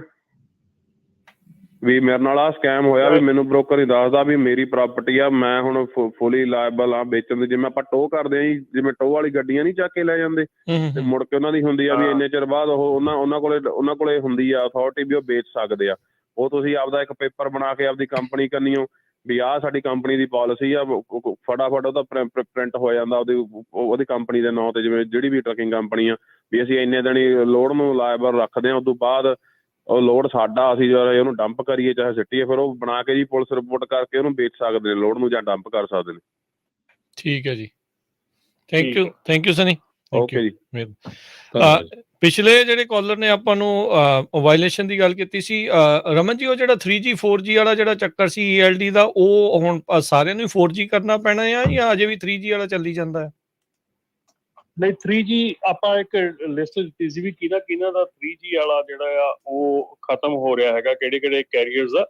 ਸੋ ਉਹ ਲਿਸਟ ਦਿੱਤੀ ਹੈ। ਸੋ ਇੱਕ ਵਾਰੀ ਜਿਹੜੀ ਆ ਉਹ ਮੈਂ ਇੱਥੇ ਆਪਣੇ ਇਹਦੇ ਚ ਫੇਸਬੁੱਕ ਵਾਲੇ ਥਾਂ ਤੇ ਪਾ ਦਿੰਦਾ ਆ, ਤੇ ਇੱਕ ਵਾਰੀ ਚੈੱਕ ਕਰ ਲੈਣ ਵੀ ਇਹ ਨਾ ਹੋਵੇ ਉਹਨਾਂ ਦਾ 3G ਤੇ ਹੋਵੇ ਤੇ ਉਹਨਾਂ ਦਾ ਉਹ ਚੇਂਜ ਮੇ ਵੀ ਤਾਂ ਨਾ ਹੋਇਆ ਹੋਵੇ, ਕਿਉਂਕਿ ਕਿਸੇ ਨੇ ਵੀ ਜੀ। ਤੇ ਅਗਲੇ ਕਾਲਰ ਨੇ ਲਖਬੀਰ ਜੀ, ਸਤਿ ਸ਼੍ਰੀ ਅਕਾਲ।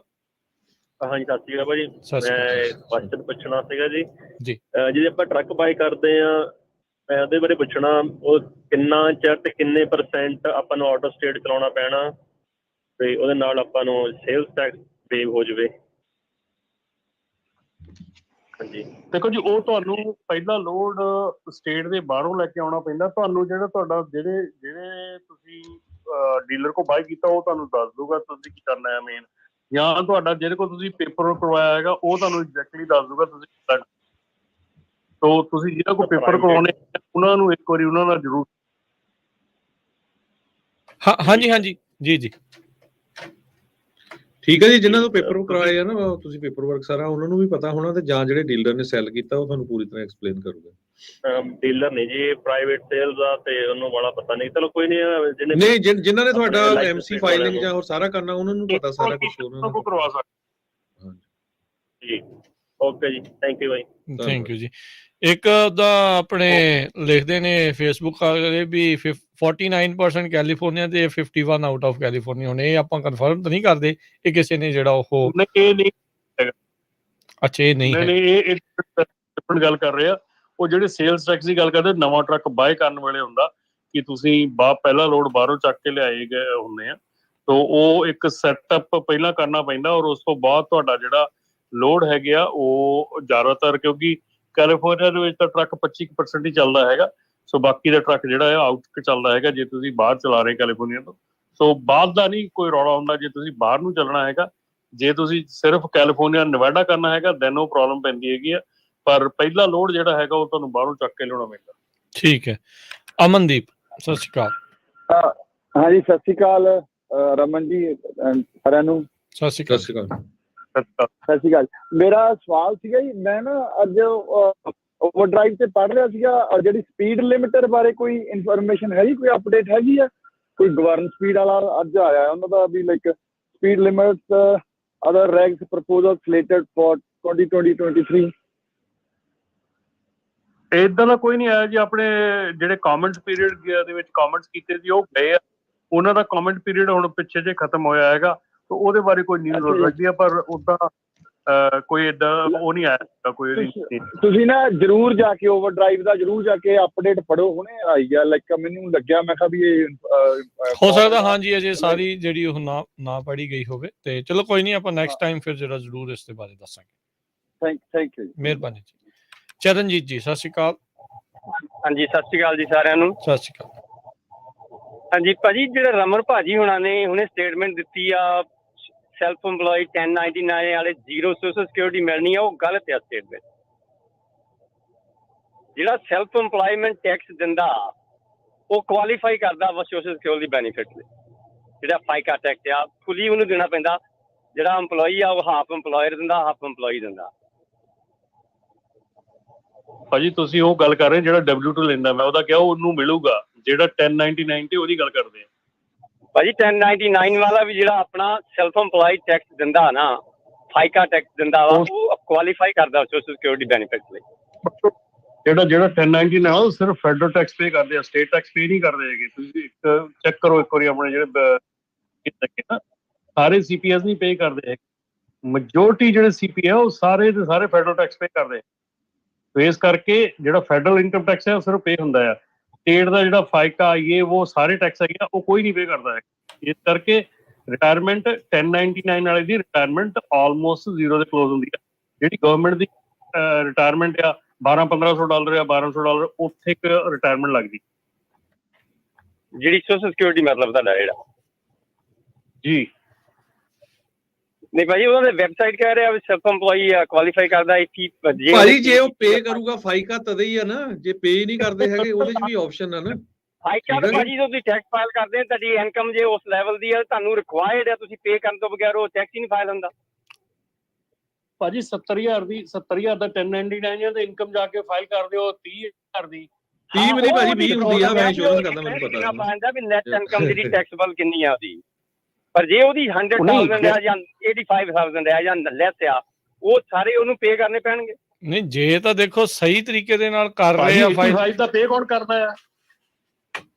ਹਾਂਜੀ ਮੈਨੂੰ ਇੱਕ ਡਰਾਈਵਰ ਦਿਖਾ ਦਿਓ ਜਿਹੜਾ 1099 ਲੈਂਦਾ ਆ ਤੇ ਪੂਰੇ ਦੇ ਪੂਰੇ ਨਹੀਂ। ਉਹ ਭਾਜੀ ਗੱਲ ਉਹ ਗੱਲ ਤੁਹਾਡੀ ਸਹੀ ਆ ਵੀ ਜਿਹੜਾ ਕੋਈ ਪੇ ਨਹੀਂ ਕਰਦਾ ਵੱਖਰੀ ਨਹੀਂ ਆਪਾਂ ਵੀ ਤਾਂ ਉਹੀ ਕਹਿੰਦੇ ਆ ਨਾ। ਇਹ ਤਾਂ ਆਬਵੀਅਸਲੀ ਉਹੀ ਕਹਿੰਦੇ ਆ ਨਾ ਆਪਾਂ। ਮੈਜੋਰਟੀ 'ਚ ਇਹੀ ਆ। ਹਾਂਜੀ ਮੈਜੋਰਟੀ 'ਚ ਇਹੀ ਆ। ਮੈਜੋਰਟੀ ਨਹੀਂ ਇਹ ਤਾਂ ਦੇਖੋ ਚਰਨਜੀਤ ਜੀ ਗੱਲ ਤੇ ਇਹੀ ਉਹੀ ਤਾਂ ਕਹਿ ਰਹੇ ਆ ਵੀ ਜਿੰਨੀ ਪੇ ਕਰੂੰਗੇ ਜਿੰਨੇ ਦੀ ਪੇ ਕਰੂੰਗੇ ਉਹਦੇ ਹਿਸਾਬ ਨਾਲ ਲੱਗਣੀ, ਤਾਂ ਹੀ ਤਾਂ ਕਲੋਜ਼ ਟੂ ਜ਼ੀਰੋ ਕਹਿ ਰਹੇ ਆ ਵੀ ਕਿਉਂਕਿ ਆਪਾਂ ਉਹ ਚੀਜ਼ਾਂ ਕਰਦੇ ਨਹੀਂ। ਇਨਕਮ ਜਿੰਨੀ ਮਰਜ਼ੀ ਆ ਪਰ ਆਪਾਂ ਜਿੰਨਾ ਉਹਦੇ ਵਿੱਚ ਪੇ ਕਰ ਰਹੇ ਆ ਟੈਕਸੇਬਲ ਕਿੰਨੀ ਸ਼ੋ ਹੋ ਰਹੀ ਆ ਉਹਦੇ ਹਿਸਾਬ ਦੇ ਨਾਲ ਲੱਗਣੀ ਆ। ਸੋ ਬਹੁਤ ਵਾਰੀ ਰਾਜਕਨਵੀਰ ਸਿੰਘ ਜੀ ਇਹ ਹੁੰਦਾ ਵੀ ਟਰੱਕਾਂ ਵਾਲੇ ਜਦੋਂ ਟੈਕਸ ਵਾਲੇ ਕੋ ਜਾਂਦੇ ਆ ਉਹ ਉਹਨੂੰ ਕਹਿੰਦੇ ਆ ਵੀ ਮੇਰੀ ਇੰਨੀ ਕਿ ਇਨਕਮ ਸ਼ੋ ਕਰਨੀ ਆ ਤਾਂ ਕਿ ਮੈਨੂੰ ਫ੍ਰੀ ਵਾਲਾ ਮੈਡੀਕਲ ਮਿਲਦਾ ਰਹੇ। ਹੁਣ 4 ਜਾਣੇ ਆ, ਜੇ 4 ਜਾਣਿਆਂ ਦੀ ਇਨਕਮ 32-33 ਤੋਂ ਥੱਲੇ ਸ਼ੋ ਕਰਨੀ ਆ, ਉਹਨਾਂ ਨੇ ਕਾਉਂਟੀ ਦਾ ਫ੍ਰੀ ਮੈਡੀਕਲ ਲੈਣਾ, ਤਾਂ ਤੁਸੀਂ ਦੱਸੋ ਉਹਦੇ ਤੇ ਕਿੰਨਾ ਕੁ ਨਹੀਂ ਸੋਸ਼ਲ ਸਿਕਿਉਰਿਟੀ ਦਿੱਤੀ ਹੋਊਗੀ। ਠੀਕ ਹੈ ਕਿ ਨਹੀਂ ਜੀ ਜੀ। ਗੈਰੀ ਸਤਿ ਸ਼੍ਰੀ ਅਕਾਲ। ਸਤਿ ਸ਼੍ਰੀ ਅਕਾਲ ਜੀ। ਜੀ ਸਤਿ ਸ਼੍ਰੀ ਅਕਾਲ ਜੀ। ਹਾਂਜੀ ਭਾਜੀ ਮੇਰੇ ਨਾਲ ਇੱਕ ਵਾਰੀ ਹੋਇਆ ਸੀ ਟਰਾਲਾ ਲਾਉਂਦੇ ਨਹੀਂ ਸੀ ਹੈਗੇ ਲੋਡ, ਤੇ ਮੈਂ ਬੜਾ ਭੱਜ ਨੱਠ ਕੀਤੀ ਪਰ ਉਹ ਗੱਲ ਨਹੀਂ ਬਣਦੀ। ਤੇ ਉਹ ਜਿੱਥੋਂ ਚੁੱਕਿਆ ਸੀ ਨਾ ਭਾਜੀ ਉਹਨਾਂ ਨੇ ਹੀ ਸੈੱਟ ਕਰਨਾ। ਜਿਨ੍ਹਾਂ ਕੋਲੋਂ ਲੋਡ ਚੁੱਕਿਆ ਉਹਨਾਂ ਨੂੰ ਕਹੋਗੇ ਤੇ ਫੇਰ ਅਪਾਰਟਮੈਂਟ ਬਣਨੇ ਤੁਹਾਡੇ। ਜਿਹੜਾ ਬੰਦੇ ਦਾ ਲੋਡ ਨਹੀਂ ਲਾਉਂਦੇ ਐਮਾਜ਼ੋਨ ਵਾਲੇ, ਠੀਕ ਹੈ, ਜਿੱਥੋਂ ਲੋਡ ਚੁੱਕਿਆ ਸ਼ਿਪਰਾਂ ਕੋਲ ਉੱਥੇ ਜਾਓ, ਕਿਸੇ ਕੋਲ ਜਾਣ ਦੀ ਲੋੜ ਨਹੀਂ।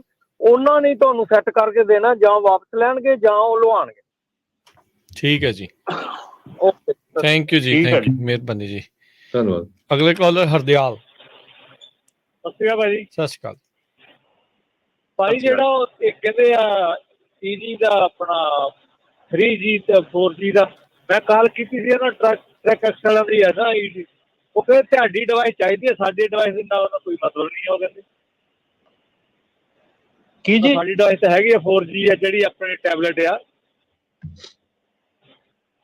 ਨਹੀਂ ਜੇ ਤੁਹਾਡੀ ਉਹਨਾਂ ਦੀ 4G ਹੈ ਤੇ ਦੈਟਸ ਫਾਈਨ, ਉਹ ਤਾਂ ਕੋਈ ਚੱਕਰ ਨਹੀਂ। ਪਤਾ ਨਹੀਂ ਉਹਨਾਂ ਦੀ ਕਿਹੜੀ ਹੈਗੀ, ਉਹ ਕਹਿੰਦੇ ਸਾਡੀ ਨਾਲ ਕੋਈ ਮਤਲਬ ਨਹੀਂ, ਤੁਹਾਡੀ ਕਹਿੰਦੇ 4G ਹੋਣੀ ਚਾਹੀਦੀ, ਕਹਿੰਦੇ ਤੁਹਾਡੇ ਨਾਲ ਸਾਡੀ ਚੱਲਦੀ ਆ, ਉਹ ਤਾਂ ਕਹਿੰਦੇ ਸੀ।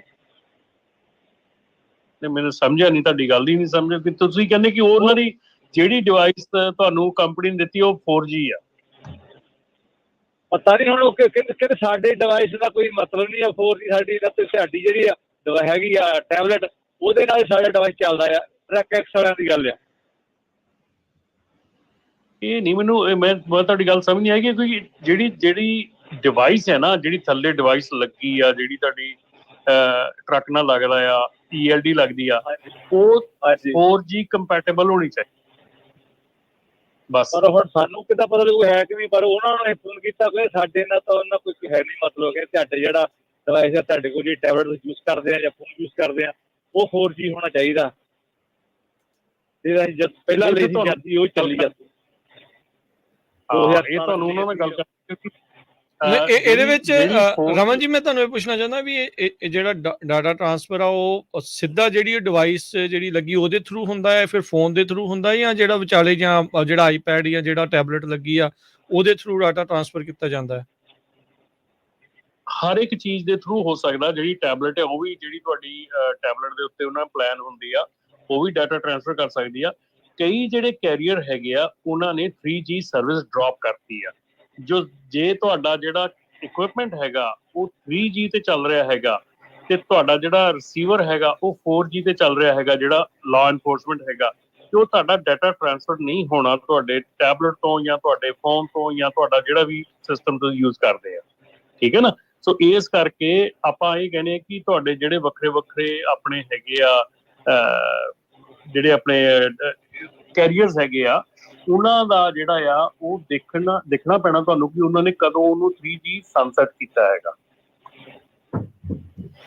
ਸੋ ਇਹ ਹੁਣ ਇਹ ਬੜੇ ਕਨਫਿਊਜ਼ ਕਨਫਿਊਜ਼ ਨੇ, ਕਿਉਂਕਿ ਇਹਨਾਂ ਨੇ ਕਹਿੰਦੇ ਵੀ ਮੈਂ ਗੱਲ ਕੀਤੀ, ਕਹਿੰਦੇ ਵੀ ਉਹ ਕਹਿੰਦੇ ਵੀ ਇਹਦੇ ਉੱਤੇ ਉਹਨਾਂ ਨੂੰ ਸਮਝ ਆਉਂਦੀ ਵੀ ਤੁਹਾਡੀ ਜਿਹੜਾ ਫੋਨ ਜਾਂ ਟੈਬਲੇਟ 4G ਹੋਣਾ ਚਾਹੀਦਾ, ਦੂਜੇ ਦਾ ਕੋਈ ਮਤਲਬ ਨਹੀਂ। ਹਾਂ, ਇਹ ਤੁਹਾਡੀ ਜਿਹੜੀ ਟੈਬਲੇਟ ਹੈਗੀ ਆ, ਤੁਹਾਡੀ ਟੈਬਲੇਟ ਜਿਹੜੀ ਆ ਉਹ 4G ਆ ਕਿ 3G ਆ ਜੀ? 4G ਆ ਜੀ, ਨਵੀਂ ਲਈ ਹੋਣੀ ਦੁਬਾਰਾ ਫਿਰ। ਓਕੇ, ਸੋ ਜੇ ਤੁਸੀਂ ਉਹਨੂੰ ਅਪਡੇਟ ਕੀਤਾ ਫਿਰ ਤਾਂ ਕੋਈ ਪ੍ਰੋਬਲਮ ਨਹੀਂ ਹੈਗੀ। ਅਪਡੇਟ ਤਾਂ ਹੋਈ ਹੈਗੀ ਆ। ਠੀਕ ਆ, ਫਿਰ ਨਹੀਂ ਜੇ ਤੁਸੀਂ ਉਹਨੂੰ ਅਪਡੇਟ ਕੀਤਾ ਫਿਰ ਤਾਂ ਕੋਈ ਪ੍ਰੋਬਲਮ ਨਹੀਂ ਹੈਗੀ। ਇਹ ਟੈਸਟ ਕਰ ਸਕਦੇ ਆ ਕਿ ਡਾਟਾ ਸੈਂਡ ਕਰਕੇ 4G ਤੇ ਜਾਂਦਾ ਕਿ ਨਹੀਂ ਜਾਂਦਾ? ਨਹੀਂ, ਇਦਾਂ ਨਹੀਂ ਟੈਸਟ ਹੁੰਦਾ। ਠੀਕ ਆ, ਚਲੋ ਫਿਰ ਇਹ ਹੁਣ ਚਲੋ ਜੀ, ਹੁਣ ਕਨਫਰਮ ਇੱਕ ਵਾਰੀ ਦੁਬਾਰਾ ਜਿਹੜਾ ਕਰਕੇ ਉਹਨਾਂ ਦੇ ਨਾਲ ਜਿਹੜਾ ਉਹ ਦੇ ਸਕਦੇ ਆ। ਤੇ ਥੈਂਕ ਯੂ ਜੀ ਕਾਲ ਦੇ ਲਈ, ਮਿਹਰਬਾਨੀ। ਤੇ ਕਾਲਾਂ ਸਮਾਂ ਵੀ ਆਪਣਾ ਸਮਾਪਤ ਆ। ਕਮਲਜੀਤ ਹੁਣੀ ਪੁੱਛਦੇ 2021 ਵਾਲੇ ਰੇਟ ਕਦੋਂ ਵਾਪਸ ਆਉਣੇ? ਉਹ 2021 ਲੰਘ ਗਿਆ, ਰੇਟ ਵੀ ਲੰਘ ਗਏ, ਹੁਣ 2022 ਦੇ ਹਿਸਾਬ ਨਾਲ ਹੀ ਚੱਲਣਾ ਪੈਣਾ ਜੀ। ਉਹ ਪੁਰਾਣੇ ਪਤਾ ਨਹੀਂ ਉਹ ਭਲੇ ਵੇਲੇ ਕਦੀ ਆਉਣੇ ਆ ਕਿ ਨਹੀਂ ਆਉਣੇ। ਥੱਲੇ ਕਿਸੇ ਨੇ ਲਿਖਿਆ 3021 ਉਹ ਸਮਾਂ ਲੰਘ ਗਿਆ ਜੀ ਹੁਣ, ਕਿਉਂਕਿ ਹਜੇ ਤਾਂ ਰਿਸੈਸ਼ਨ ਸ਼ੁਰੂ ਹੋਇਆ ਅਗਲੇ ਸਾਲ। ਜਿੱਦਾਂ ਆਪਾਂ ਤੁਸੀਂ ਖਬਰਾਂ ਸੁਣਦੇ ਹੀ ਆ, ਦੱਸਦੇ ਰਹਿੰਦੇ ਆਪਾਂ ਤੁਹਾਨੂੰ ਵੀ ਪਹਿਲੇ ਕੁਆਟਰ ਤੋਂ ਅਗਲੇ ਸਾਲ ਤੋਂ ਬੁਰੀ ਪੋਜੀਸ਼ਨ ਬਣਨੀ ਸ਼ੁਰੂ ਹੋਣੀ ਆ। ਸੋ ਆ ਸਾਲ ਦਾ ਅਖੀਰਲਾ ਕੁਆਟਰ, ਇਹ ਤਾਂ ਚਲੋ ਇਹਨਾਂ ਨੇ ਛੁੱਟੀਆਂ ਇਹਦੇ ਵਿੱਚ ਮਨੀ ਭਾਵੇਂ ਇੰਜੈਕਟ ਕਰ ਦੇਣ, ਬਚਾ ਕੇ ਰੱਖਣ ਦੀ ਕੋਸ਼ਿਸ਼ ਕਰਨ, ਪਰ ਇਵੈਂਚੁਅਲੀ ਇਹ ਬਾਹਰਲਾ ਬਬਲ ਹੈ, ਕਿਤੇ ਨਾ ਕਿਤੇ ਬਬਲ ਇਹ ਫਟਣਾ ਹੀ ਆ। ਅਮਰਜੀਤ ਜੀ ਸਤਿ ਸ਼੍ਰੀ ਅਕਾਲ ਜੀ। ਸਤਿ ਸ਼੍ਰੀ ਅਕਾਲ ਭਾਜੀ, ਮੇਰਾ ਕੁਐਸਚਨ ਆ, ਮੇਰੇ ਟਰੱਕ ਭੰਨਿਆ ਸੀ, ਆਪਣੇ ਲੋਕ ਭੰਨਿਆ ਮੇਰਾ ਫ੍ਰਿਜ ਨੂੰ, ਪਰ ਆਪਣੇ ਮੁੰਡੇ ਹੀ ਆ ਜਿਨ੍ਹਾਂ ਨੇ ਭੰਨਿਆ ਜੀ। ਮੈਂ ਰਿਪੋਰਟ ਵੀ ਕਰ ਚੁੱਕਾ, 2.5 ਮਹੀਨੇ ਹੋ ਗਏ ਜੀ। ਮੇਰਾ ਉਹਨਾਂ ਨੇ ਫਿਊਲ ਐਡਵਾਂਸ ਵੀ ਚੱਕਿਆ ਇੱਥੋਂ ਪੈਲਟ ਤੋਂ, ਆਪਣੇ ਮੰਡੇਰੇ ਤੋਂ, ਤੇ ਮੈਂ ਇੱਥੇ ਵੀ ਰਿਪੋਰਟ, ਉਹਨਾਂ ਕਹਿੰਦੇ ਵੀ ਉੱਥੇ ਦੀ ਰਿਪੋਰਟ ਉੱਥੇ ਕਰੋ, ਇਹ ਫ੍ਰਿਜ ਨੂੰ ਦੀ ਡਿਫਰੈਂਟ ਹੈ ਜੀ। ਮੈਂ ਇੱਥੇ ਵੀ ਕਰ ਚੁੱਕਾ, ਪਰ ਅਜੇ ਤੱਕ ਮੈਨੂੰ ਕੋਈ ਜਵਾਬ ਨਹੀਂ ਮਿਲਿਆ। ਰਮਨ ਭਾਜੀ, ਮੈਂ ਇਹ ਪੁੱਛਣਾ ਚਾਹੁੰਦਾ ਵੀ ਉਹਦੀਆਂ ਫੋਟੋ ਮੇਰੇ ਕੋਲ ਹੈਗੀ ਆ, ਮੁੰਡੇ ਦੀ ਫੋਟੋ, ਜਿਹੜਾ ਜੀ ਉਹਨੇ $2250 ਚੱਕਿਆ ਜੀ ਆਪਣੇ ਗਿਫਟ, ਆਪਣੇ ਜਿਹੜੇ ਕਾਰਡ ਲਏ, ਤੇ ਉਹਨਾਂ ਨੇ ਭਾਜੀ ਪਤਾ ਕੀ ਆ, ਸਤਨਾਮ ਵਾਹਿਗੁਰੂ ਕਰਕੇ ਚਲ ਗਿਆ, ਹੋਣਾ ਕੁਝ ਨਹੀਂ ਹੈ, ਤੁਹਾਨੂੰ ਕਲੀਅਰਲੀ ਦੱਸਦਾ। ਕਿਉਂਕਿ ਪ੍ਰੋਬਲਮ ਕੀ ਆ ਵੀ ਅੱਜ ਕੱਲ ਜਿੰਨੀ ਵੀ ਪੁਲਿਸ ਆ ਨਾ, ਉਹ ਜਿਹੜੀ ਕੋਈ ਕਿਤੇ ਦੀ ਡੈਥ ਹੋ ਜਾਏ, ਮੇਜਰ ਐਕਸੀਡੈਂਟ ਹੋ ਜਾਏ, ਉੱਥੇ ਵਰਕਆਊਟ ਕਰਦੀ ਆ, ਛੋਟੇ ਮੋਟੇ ਕੰਮ ਤੇ ਕੁਝ ਨਹੀਂ ਕਰਦੀ ਉਹ।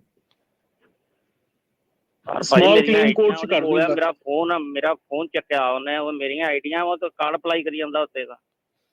ਭਾਜੀ ਇੱਥੇ ਤਾਂ ਸਮੈਸ਼ ਐਂਡ ਗ੍ਰੈਬ ਚ 20 ਬੈਗ 20 ਜਾਣੇ ਫੜ ਕੇ ਹਜ਼ਾਰ ਨਹੀਂ ਆਇਡੈਂਟੀਟੀ ਦੀ ਜਿਹੜੀ ਚੋਰੀ ਹੋ ਰਹੀ ਨੇ, ਇੱਕ ਤਾਂ ਸਭ ਤੋਂ ਪਹਿਲਾਂ ਤੁਸੀਂ ਜਿਹੜੇ ਆਪਣੇ ਕ੍ਰੈਡਿਟ ਵਾਲੇ ਆ, ਉਹਨਾਂ ਨੂੰ ਆਪਣਾ ਕ੍ਰੈਡਿਟ ਲੌਕ ਕਰਵਾਓ। ਮੈਂ ਉਹਨਾਂ ਨੂੰ ਮੈਂ ਕੀਤਾ, ਉਹ $20 ਮੈਂ ਪੇ ਕਰਦਾ ਉਹਨਾਂ ਨੂੰ, ਮੈਂ ਹਰ ਮੰਥ, ਉਹ ਮੈਨੂੰ ਈਮੇਲ ਕਰ ਦਿੰਦੇ, ਜਦੋਂ ਕੋਈ ਆਪਾਂ ਕਾਰਡ ਅਪਲਾਈ ਕਰਦੇ ਮੈਨੂੰ ਈਮੇਲ ਕਰ ਦਿੰਦੇ ਆ ਉਹ। ਨਹੀਂ, ਤੁਸੀਂ ਲੌਕ ਹੀ ਕਰ ਦਿਓ ਵੀ ਕੋਈ ਖੋਲ ਹੀ ਨਾ ਸਕੇ, ਮਤਲਬ ਰਾਈਟ ਨਾ ਕੋਈ ਅਪਲਾਈ ਨਾ ਹੋ ਸਕੇ। ਸਭ ਤੋਂ ਪਹਿਲਾਂ ਤਾਂ ਇਹ ਚੀਜ਼ ਜਿਹੜੀ ਉਹ ਕਰੋ, ਤੇ ਬਾਕੀ ਫੋਲੋ ਅਪ ਹੀ ਹੈ ਜੀ ਇਹਦੇ ਵਿੱਚ। ਹੁਣ ਇਸ ਤੋਂ ਬਾਅਦ ਕੋਈ ਨਹੀਂ, ਪਰ ਕਾਲ ਕਰੋ, ਜਿਹੜਾ ਤੁਹਾਡਾ ਡਿਟੈਕਟਿਵ ਹੈ ਨਾ, ਉਹਨਾਂ ਕਾਲ ਕਰਕੇ ਕਰੋ। ਹਾਂ, ਪ੍ਰੋਬਲਮ ਹਰਜੋਤ ਜੀ ਨੇ ਕਲੀਅਰਲੀ ਦੱਸ ਦਿੱਤੀ ਆ ਵੀ ਕੈਲੀਫੋਰਨੀਆ ਦੇ ਵਿੱਚ ਸਥਿਤੀ ਜਿਹੜੀ ਆ ਅਜਿਹੇ ਕ੍ਰਿਮੀਨਲਸ ਦੇ ਲਈ, ਉਹਨਾਂ ਨੂੰ ਬੜਾ ਲਾਹੇਵੰਦ ਹੈ ਇਸ ਟਾਈਮ ਦਾ ਮਾਹੌਲ। $1000 ਤੱਕ ਦੀ ਜਿਹੜੀ ਚੋਰੀ ਚਕਾਰੀ ਆ, ਉਹਦੇ ਲਈ ਕਹਿੰਦੇ ਵੀ ਨਾ ਫੈਲਣੀ ਲੱਗਣੀ ਨਾ ਕੁਛ ਆ। ਸੋ ਉਹਨਾਂ ਨੂੰ ਇੰਪਿਊਨਿਟੀ ਜਿਹੜੀ ਉਹ ਮਿਲੀ ਹੋਈ, ਉਹ ਕਹਿੰਦੇ ਵੀ ਕਰੀ ਚੱਲੋ, ਉਹਨਾਂ ਦੀ ਤੇ ਦਿਹਾੜੀਆਂ ਬਣਨ ਦੀਆਂ ਇਸ ਹਿਸਾਬ ਦੇ ਨਾਲ। ਸੋ ਇਹ ਸਥਿਤੀ ਜਿਹੜੀ ਇਹ ਖਰਾਬ ਜਿਹੜੀ ਹੋ ਰਹੀ ਹੈ। ਸੋ ਜਿੰਨੀ ਦੇਰ ਤੱਕ ਉੱਦਾਂ ਦੇ ਕਾਨੂੰਨ ਨਹੀਂ ਚੇਂਜ ਹੁੰਦੇ, ਪੁਲਿਸ ਦੇ ਹੱਥ ਉਹ ਵੀ ਵਿਚਾਰੇ ਬੱਜੇ ਕਿ ਨਹੀਂ, ਫੜ ਕੇ ਕੀ ਕਰਨਾ ਇਹਨੇ, ਅਗਲੇ ਦਿਨ $0 ਬੇਲ ਤੇ ਬਾਹਰ ਹੋਣਾ, ਚਾਰਜ ਨਹੀਂ ਹੋਣਾ, ਜੇ ਅੰਦਰ ਵੀ ਆ ਤਾਂ ਉਹਨੇ $0 ਬੇਲ ਤੇ ਬਾਹਰ ਆ ਜਾਣਾ, ਤੇ ਉਹਨੇ ਫੇਰ ਉਹੀ ਕੁਛ ਜਿਹੜਾ ਕਰੀ ਜਾਣਾ। ਸੋ ਬੜੀ ਜਿਹੜੀ ਸਥਿਤੀ ਕਸੂਤੀ ਆ, ਪਰ ਇਹ ਵੀ you need to keep following up. ਬਾਰ-ਬਾਰ ਉਹਨਾਂ ਤੇ ਦਬਾਅ ਪ੍ਰੈਸ਼ਰ ਜਿਹੜਾ ਆ ਉਹ ਪਾਉਣਾ ਹੀ ਜਿਹੜਾ ਉਹ ਤੁਹਾਨੂੰ ਪੈਣਾ ਆ। ਬਾਕੀ ਇਹ ਆ ਵੀ ਤੁਸੀਂ ਆਪਣੇ ਵੱਲੋਂ ਜਿੰਨੇ ਵੱਧ ਤੋਂ ਵੱਧ ਪ੍ਰੀਕਾਸ਼ਨ ਜਿਹੜੇ ਲੈ ਸਕਦੇ ਹੋ ਤੁਸੀਂ ਕਰੋ। ਜਿਹੜੀ ਜੇ ਇਕੱਲੀ ਬੰਦੇ ਦੀ ਫੋਟੋ ਆ ਤੇ ਜਾਂ ਉਹ ਚੋਰੀ ਕਰਦੇ ਹੋਏ ਦੀ ਆ, ਉਹ ਫਰਕ ਬਹੁਤ ਆ ਦੋਨਾਂ ਚੀਜ਼ਾਂ 'ਚ। ਜੇ ਲਾਈਕ ਡਿਊਰਿੰਗ ਦਾ ਐਕਟ ਤੁਸੀਂ ਤੁਹਾਡੇ ਕੋਲ ਉਹਦੀ ਵੀਡੀਓ ਵਗੈਰਾ ਹੈਗੀ ਆ, ਉਹ ਵੱਖਰੀ ਗੱਲ ਆ, ਜਾਂ ਵੈਸੇ ਹੀ ਫੋਟੋ ਆ ਤਾਂ ਉਹ ਇੱਕ ਵੱਖਰੀ ਜਿਹੜੀ ਉਹ ਚੀਜ਼ ਹੈਗੀ ਆ। ਸੋ ਸਰਕਮਸਟੈਂਸ਼ੀਅਲ ਐਵੀਡੈਂਸ ਵੀ ਉਹ ਬਹੁਤ ਕੁਝ ਜਿਹੜਾ ਉਹਦੇ ਕਾਫੀ ਗੁੰਝਲਦਾਰ ਮਸਲਾ ਜਿਹੜਾ ਇਸ ਚੀਜ਼ ਦੇ ਵਿੱਚ ਫਿਰ ਉਹ ਬਣ ਜਾਂਦਾ ਹੈ। ਸੋ ਬਿਲਕੁਲ, ਬਾਕੀ ਜੇ ਜਿੱਦਾਂ ਸਾਡੇ ਭਾਜੀ ਉਹਨਾਂ ਨੇ ਕਿਹਾ ਵੀ ਪੰਜਾਬੀ ਆ, ਯਾਰ ਜੇ ਹੁਣ ਤੁਸੀਂ ਆਪਾਂ ਇੱਥੇ ਆ ਗਏ ਆ ਵਧੀਆ ਮੁਲਕ 'ਚ, ਇਦਾਂ ਦਾ ਕੰਮ ਨਾ ਕਰੋ। ਆਪਾਂ ਸ਼ਾਮ ਨੂੰ ਖਬਰ ਕਰਾਂਗੇ ਓਹਾਇਓ 'ਚ, ਤੁਹਾਨੂੰ ਯਾਦ ਹੋਊਗਾ ਵੀ 4 ਜਣਿਆਂ ਦਾ 1 ਜਣੇ ਨੇ ਕਤਲ ਕਰਤਾ ਸੀ। ਹੁਣ ਉਹ ਪੂਰੀ ਦੁਨੀਆ 'ਚ ਮੇਜਰ ਖਬਰ ਬਣੀ, ਉਹ ਤੇ ਪੂਰਾ ਜਲੂਸ ਨਿਕਲ ਰਿਹਾ। ਜਲੂਸ ਕਿਹਦਾ ਨਿਕਲਦਾ? ਪੰਜਾਬੀਆਂ ਦਾ। ਵੀ ਦੇਖੋ ਯਾਰ ਇਦਾਂ ਦੇ ਬੰਦੇ ਹੈਗੇ ਆ, ਮਨੀ ਕਰਕੇ, ਸੈਕਸ ਕਰਕੇ, ਪਤਾ ਨਹੀਂ ਕਿੰਨੀਆਂ ਕਿੰਨੀਆਂ ਇਸ਼ੂ ਕਰਕੇ ਮੀਡੀਆ 'ਚ ਚੱਲ ਰਿਹਾ ਹੈਗਾ। ਸੋ ਇਦਾਂ ਦੇ ਪੁੱਠੇ ਕੰਮ ਨਾ ਕਰੋ, ਉਹਦੇ ਨਾਲ ਇਕੱਲੇ ਦੀ ਨਹੀਂ ਪੂਰੇ ਪੰਜਾਬੀਆਂ ਦੀ ਬਦਨਾਮੀ ਹੁੰਦੀ ਹੈ, ਤੇ ਆਪਾਂ ਬਾਲੇ ਨਹੀਂ ਹੈਗੇ ਇੱਥੇ। ਤੇ ਸਭ ਤੋਂ ਇਹ ਆ ਵੀ ਅਸੀਂ ਈਜ਼ੀਲੀ ਰਿਕੋਗਨਾਈਜ਼ ਹੋ ਜਾਂਦੇ ਹੈਗੇ ਆ। ਅਗਲੇ ਕਹਿੰਦੇ ਯਾਰ ਆ ਇਦਾਂ ਦਾ ਕੰਮ ਕਰਦੇ ਹੈਗੇ ਆ ਜੀ। ਕੁਛ ਲਾਸਟ ਕਾਲਰ ਜਿਹੜੇ ਆਪਾਂ ਲਵਾਂਗੇ, ਫਿਰ ਪ੍ਰੋਗਰਾਮ ਦੀ ਸਮਾਪਤੀ ਹੈ। ਜਤਿੰਦਰ ਜੀ, ਸਤਿ ਸ਼੍ਰੀ ਅਕਾਲ ਜੀ। ਹਾਂਜੀ, ਸਤਿ ਸ਼੍ਰੀ ਅਕਾਲ। ਸਤਿ ਸ਼੍ਰੀ ਅਕਾਲ ਜੀ। ਜੀ, ਸਤਿ ਸ਼੍ਰੀ ਅਕਾਲ ਜੀ। ਹਾਂਜੀ ਭਾਜੀ, ਮੇਰਾ ਸਵਾਲ ਹੈ ਵੀ ਜਿਹੜਾ 21 ਸਾਲ ਤੋਂ ਛੋਟਾ ਆ, ਉਹ ਕੈਲੀਫੋਰਨੀਆ ਦੇ ਵਿੱਚ ਬਾਹਰਲੀ ਸਟੇਟ ਦੇ ਲੋਕਲ ਕੰਮ ਕਰਦਾ, ਤੇ ਉਹ ਲੋਡ ਚੱਕ ਸਕਦਾ ਬਾਹਰਲੀ ਸਟੇਟ ਦੇ ਕਿ ਨਹੀਂ? ਕਿੱਦਾਂ ਜੀ? ਉਹ ਸਟੇਟ ਲਾਈਨ ਤੋਂ ਬਾਹਰ ਨਹੀਂ ਜਾ ਸਕਦਾ ਜੀ, ਬਸ ਇੰਨਾ ਹੀ ਆ। ਕੈਲੀਫੋਰਨੀਆ ਦੇ ਅੰਦਰ ਹੀ ਰਹਿਣਾ ਪਊ ਜੀ ਉਹਨੂੰ। ਉਹ ਬਾਹਰ ਨਹੀਂ ਜਾ ਕੈਲੀਫੋਰਨੀਆ ਦੇ ਸਕਦਾ। ਅੰਦਰ ਹੀ ਰਹਿੰਦਾ ਸੀ, ਜਿੱਦਾਂ ਲੋਡ ਓਰੀਗਨ ਦੇ ਜਾਂ ਵਾਸ਼ਿੰਗਟਨ ਦੇ ਚੱਕ ਕੇ ਉਹ ਸਾਡੇ ਗਾਰਡ 'ਚ ਛੱਡਦਾ ਸੀਗਾ, ਤੇ ਉਹ ਸਕੇਲ ਵਾਲਿਆਂ ਨੇ ਉਹਨੂੰ ਕਹਿੰਦੇ ਵੀ ਤੁਸੀਂ ਲੋਡ ਚੱਕ ਨਹੀਂ ਸਕਦਾ, ਜਿੱਦਾਂ ਆਊਟ ਆਫ ਸਟੇਟ ਵਾਲੇ। ਉਹੀ ਤਾਂ ਕਹਿ ਰਹੇ ਆ ਵੀ ਕੈਲੀਫੋਰਨੀਆ ਤੋਂ ਬਾਹਰ ਨਹੀਂ ਜਾਣਾ ਹੈਗਾ ਲੈ ਕੇ। ਨਹੀਂ, ਉਹ ਕਹਿੰਦੇ ਵੀ ਉਹ ਅੰਦਰ ਹੀ ਉੱਤੋਂ ਕਰਾਉਂਦੇ ਸੀ ਕੰਮ ਨਾ, ਵੀ 1 ਯਾਰਡ ਤੋਂ ਦੂਜੇ ਯਾਰਡ ਤਾਈਂ ਜਿਹੜਾ ਛੱਡ ਆਵੇ, ਪਰ ਬਿੱਲ ਆਫ ਲੀਡਿੰਗ ਦੇ ਉੱਤੇ out of state the address ਸੀਗਾ। ਕਿੱਥੇ ਸੀ ਜੀ? ਪਰ ਉਹਦਾ ਹਾਂਜੀ। ਸੋ ਰਮਨ ਜੀ, ਕੀ ਇਸ ਮਾਮਲੇ 'ਚ ਮਤਲਬ ਕਾਨੂੰਨੀ ਤੌਰ ਤੇ ਚੱਕ ਸਕਦਾ ਹੈ ਕਿ ਨਹੀਂ, ਏਦਾਂ ਬਿੱਲ ਆਫ ਲੀਡਿੰਗ ਤੇ ਜੇ ਆਊਟ ਆਫ ਉਹਦਾ ਹੈਗਾ? ਨਹੀਂ, ਉਹ ਬਿੱਲ ਆਫ ਲੀਡਿੰਗ ਦਾ ਜਿਹੜਾ ਚੱਕਰ ਹੈ ਉਹ ਸਿਰਫ ਇੰਟਰ ਸਟੇਟ ਤੇ ਇੰਟਰਾ ਸਟੇਟ ਲਈ ਹੈਗਾ ਆ। ਮੇ ਬੀ ਉਸ ਚੱਕਰ ਦੇ ਵਿੱਚ ਹੋ ਸਕਦਾ ਸ਼ਾਇਦ ਉਹਨਾਂ ਨੇ ਵਾਇਲੇਸ਼ਨ ਜਾਂ ਉਹਨਾਂ ਨੂੰ ਮਨਾ ਕੀਤਾ ਹੋਵੇ, ਪਰ ਅੱਗੇ ਇਹ ਸੁਣਿਆ ਨਹੀਂ ਹੈਗਾ ਕਿ ਅੱਗੇ ਇਦਾਂ ਦਾ ਕੋਈ ਕੇਸ ਆਇਆ ਹੈਗਾ। ਪਰ ਯੂਜ਼ਲੀ ਜਿਹੜਾ ਆ ਉਹ ਇਹਦੇ ਲਈ ਕੀਤਾ ਜਾਂਦਾ ਹੈ, ELD ਵਾਸਤੇ ਯੂਜ਼ ਕੀਤਾ ਜਾਂਦਾ, ਇੰਟਰ ਸਟੇਟ। ਪਰ ਇਹਦੇ ਵਾਸਤੇ ਤਾਂ ਨਹੀਂ ਲੱਗਦਾ ਕਿ ਕੋਈ ਇਦਾਂ ਦਾ ਜਿਹੜੀ ਚੀਜ਼ ਆ ਮਤਲਬ ਕਿ ਉਹ ਇੰਟਰ ਸਟੇਟ ਆ। ਜਿਹੜੇ ਲੋਕਲ ਡਰਾਈਵਰ ਆ, ਬਹੁਤ ਲੋਕਲ ਡਰਾਈਵਰ ਇੱਥੇ ਕੰਮ ਕਰਦੇ ਹੈਗੇ ਜਿਹੜੇ ਕਿ ਅੰਡਰ 21 ਹੈਗੇ ਆ, ਤੇ ਉਹ ਵਿਦਨ ਦਾ ਸਟੇਟ ਕੰਮ ਕਰਦੇ ਆ। ਆਈ ਡੋਨਟ ਨੋ ਕਿ ਉਹ ਕਿਉਂ ਉਹਨਾਂ ਨੂੰ ਰੁਕਿਆ ਹੈਗਾ। ਠੀਕ ਹੈ ਤੇ ਥੈਂਕ ਯੂ ਜੀ, ਤੇ ਸਾਰਿਆਂ ਦਾ ਧੰਨਵਾਦ। ਤੇ ਪ੍ਰੋਗਰਾਮ ਦੀ ਵੀ ਜਿਹੜੀ ਹੁਣ ਇੱਥੇ ਹੀ ਸਮਾਪਤੀ ਆ। ਤੇ ਰਮਨ ਜੀ, ਬੜੀ ਮਿਹਰਬਾਨੀ, ਧੰਨਵਾਦ, ਸ਼ੁਕਰੀਆ ਜੀ, ਸਤਿ ਸ਼੍ਰੀ ਅਕਾਲ, ਥੈਂਕ ਯੂ। ਥੈਂਕ ਯੂ, ਸਤਿ ਸ਼੍ਰੀ ਅਕਾਲ ਜੀ। ਸਤਿ ਸ਼੍ਰੀ ਅਕਾਲ। ਤੇ ਇੱਥੇ ਪ੍ਰੋਗਰਾਮ ਦੀ ਸਮਾਪਤੀ ਹੈ ਜੀ, ਮੇਰੇ ਵੱਲੋਂ ਵੀ, ਰਾਜਕਰਨਵੀਰ ਸਿੰਘ ਵੱਲੋਂ ਤੇ ਹਰਜੋਤ ਸਿੰਘ ਵੱਲੋਂ ਤੁਹਾਨੂੰ ਸਭ ਨੂੰ ਪਿਆਰ ਭਰੀ ਸਤਿ ਸ਼੍ਰੀ ਅਕਾਲ। ਸੁਣਦੇ ਰਹੋ, ਦੇਖਦੇ ਰਹੋ ਪੰਜਾਬੀ ਰੇਡੀਓ USA।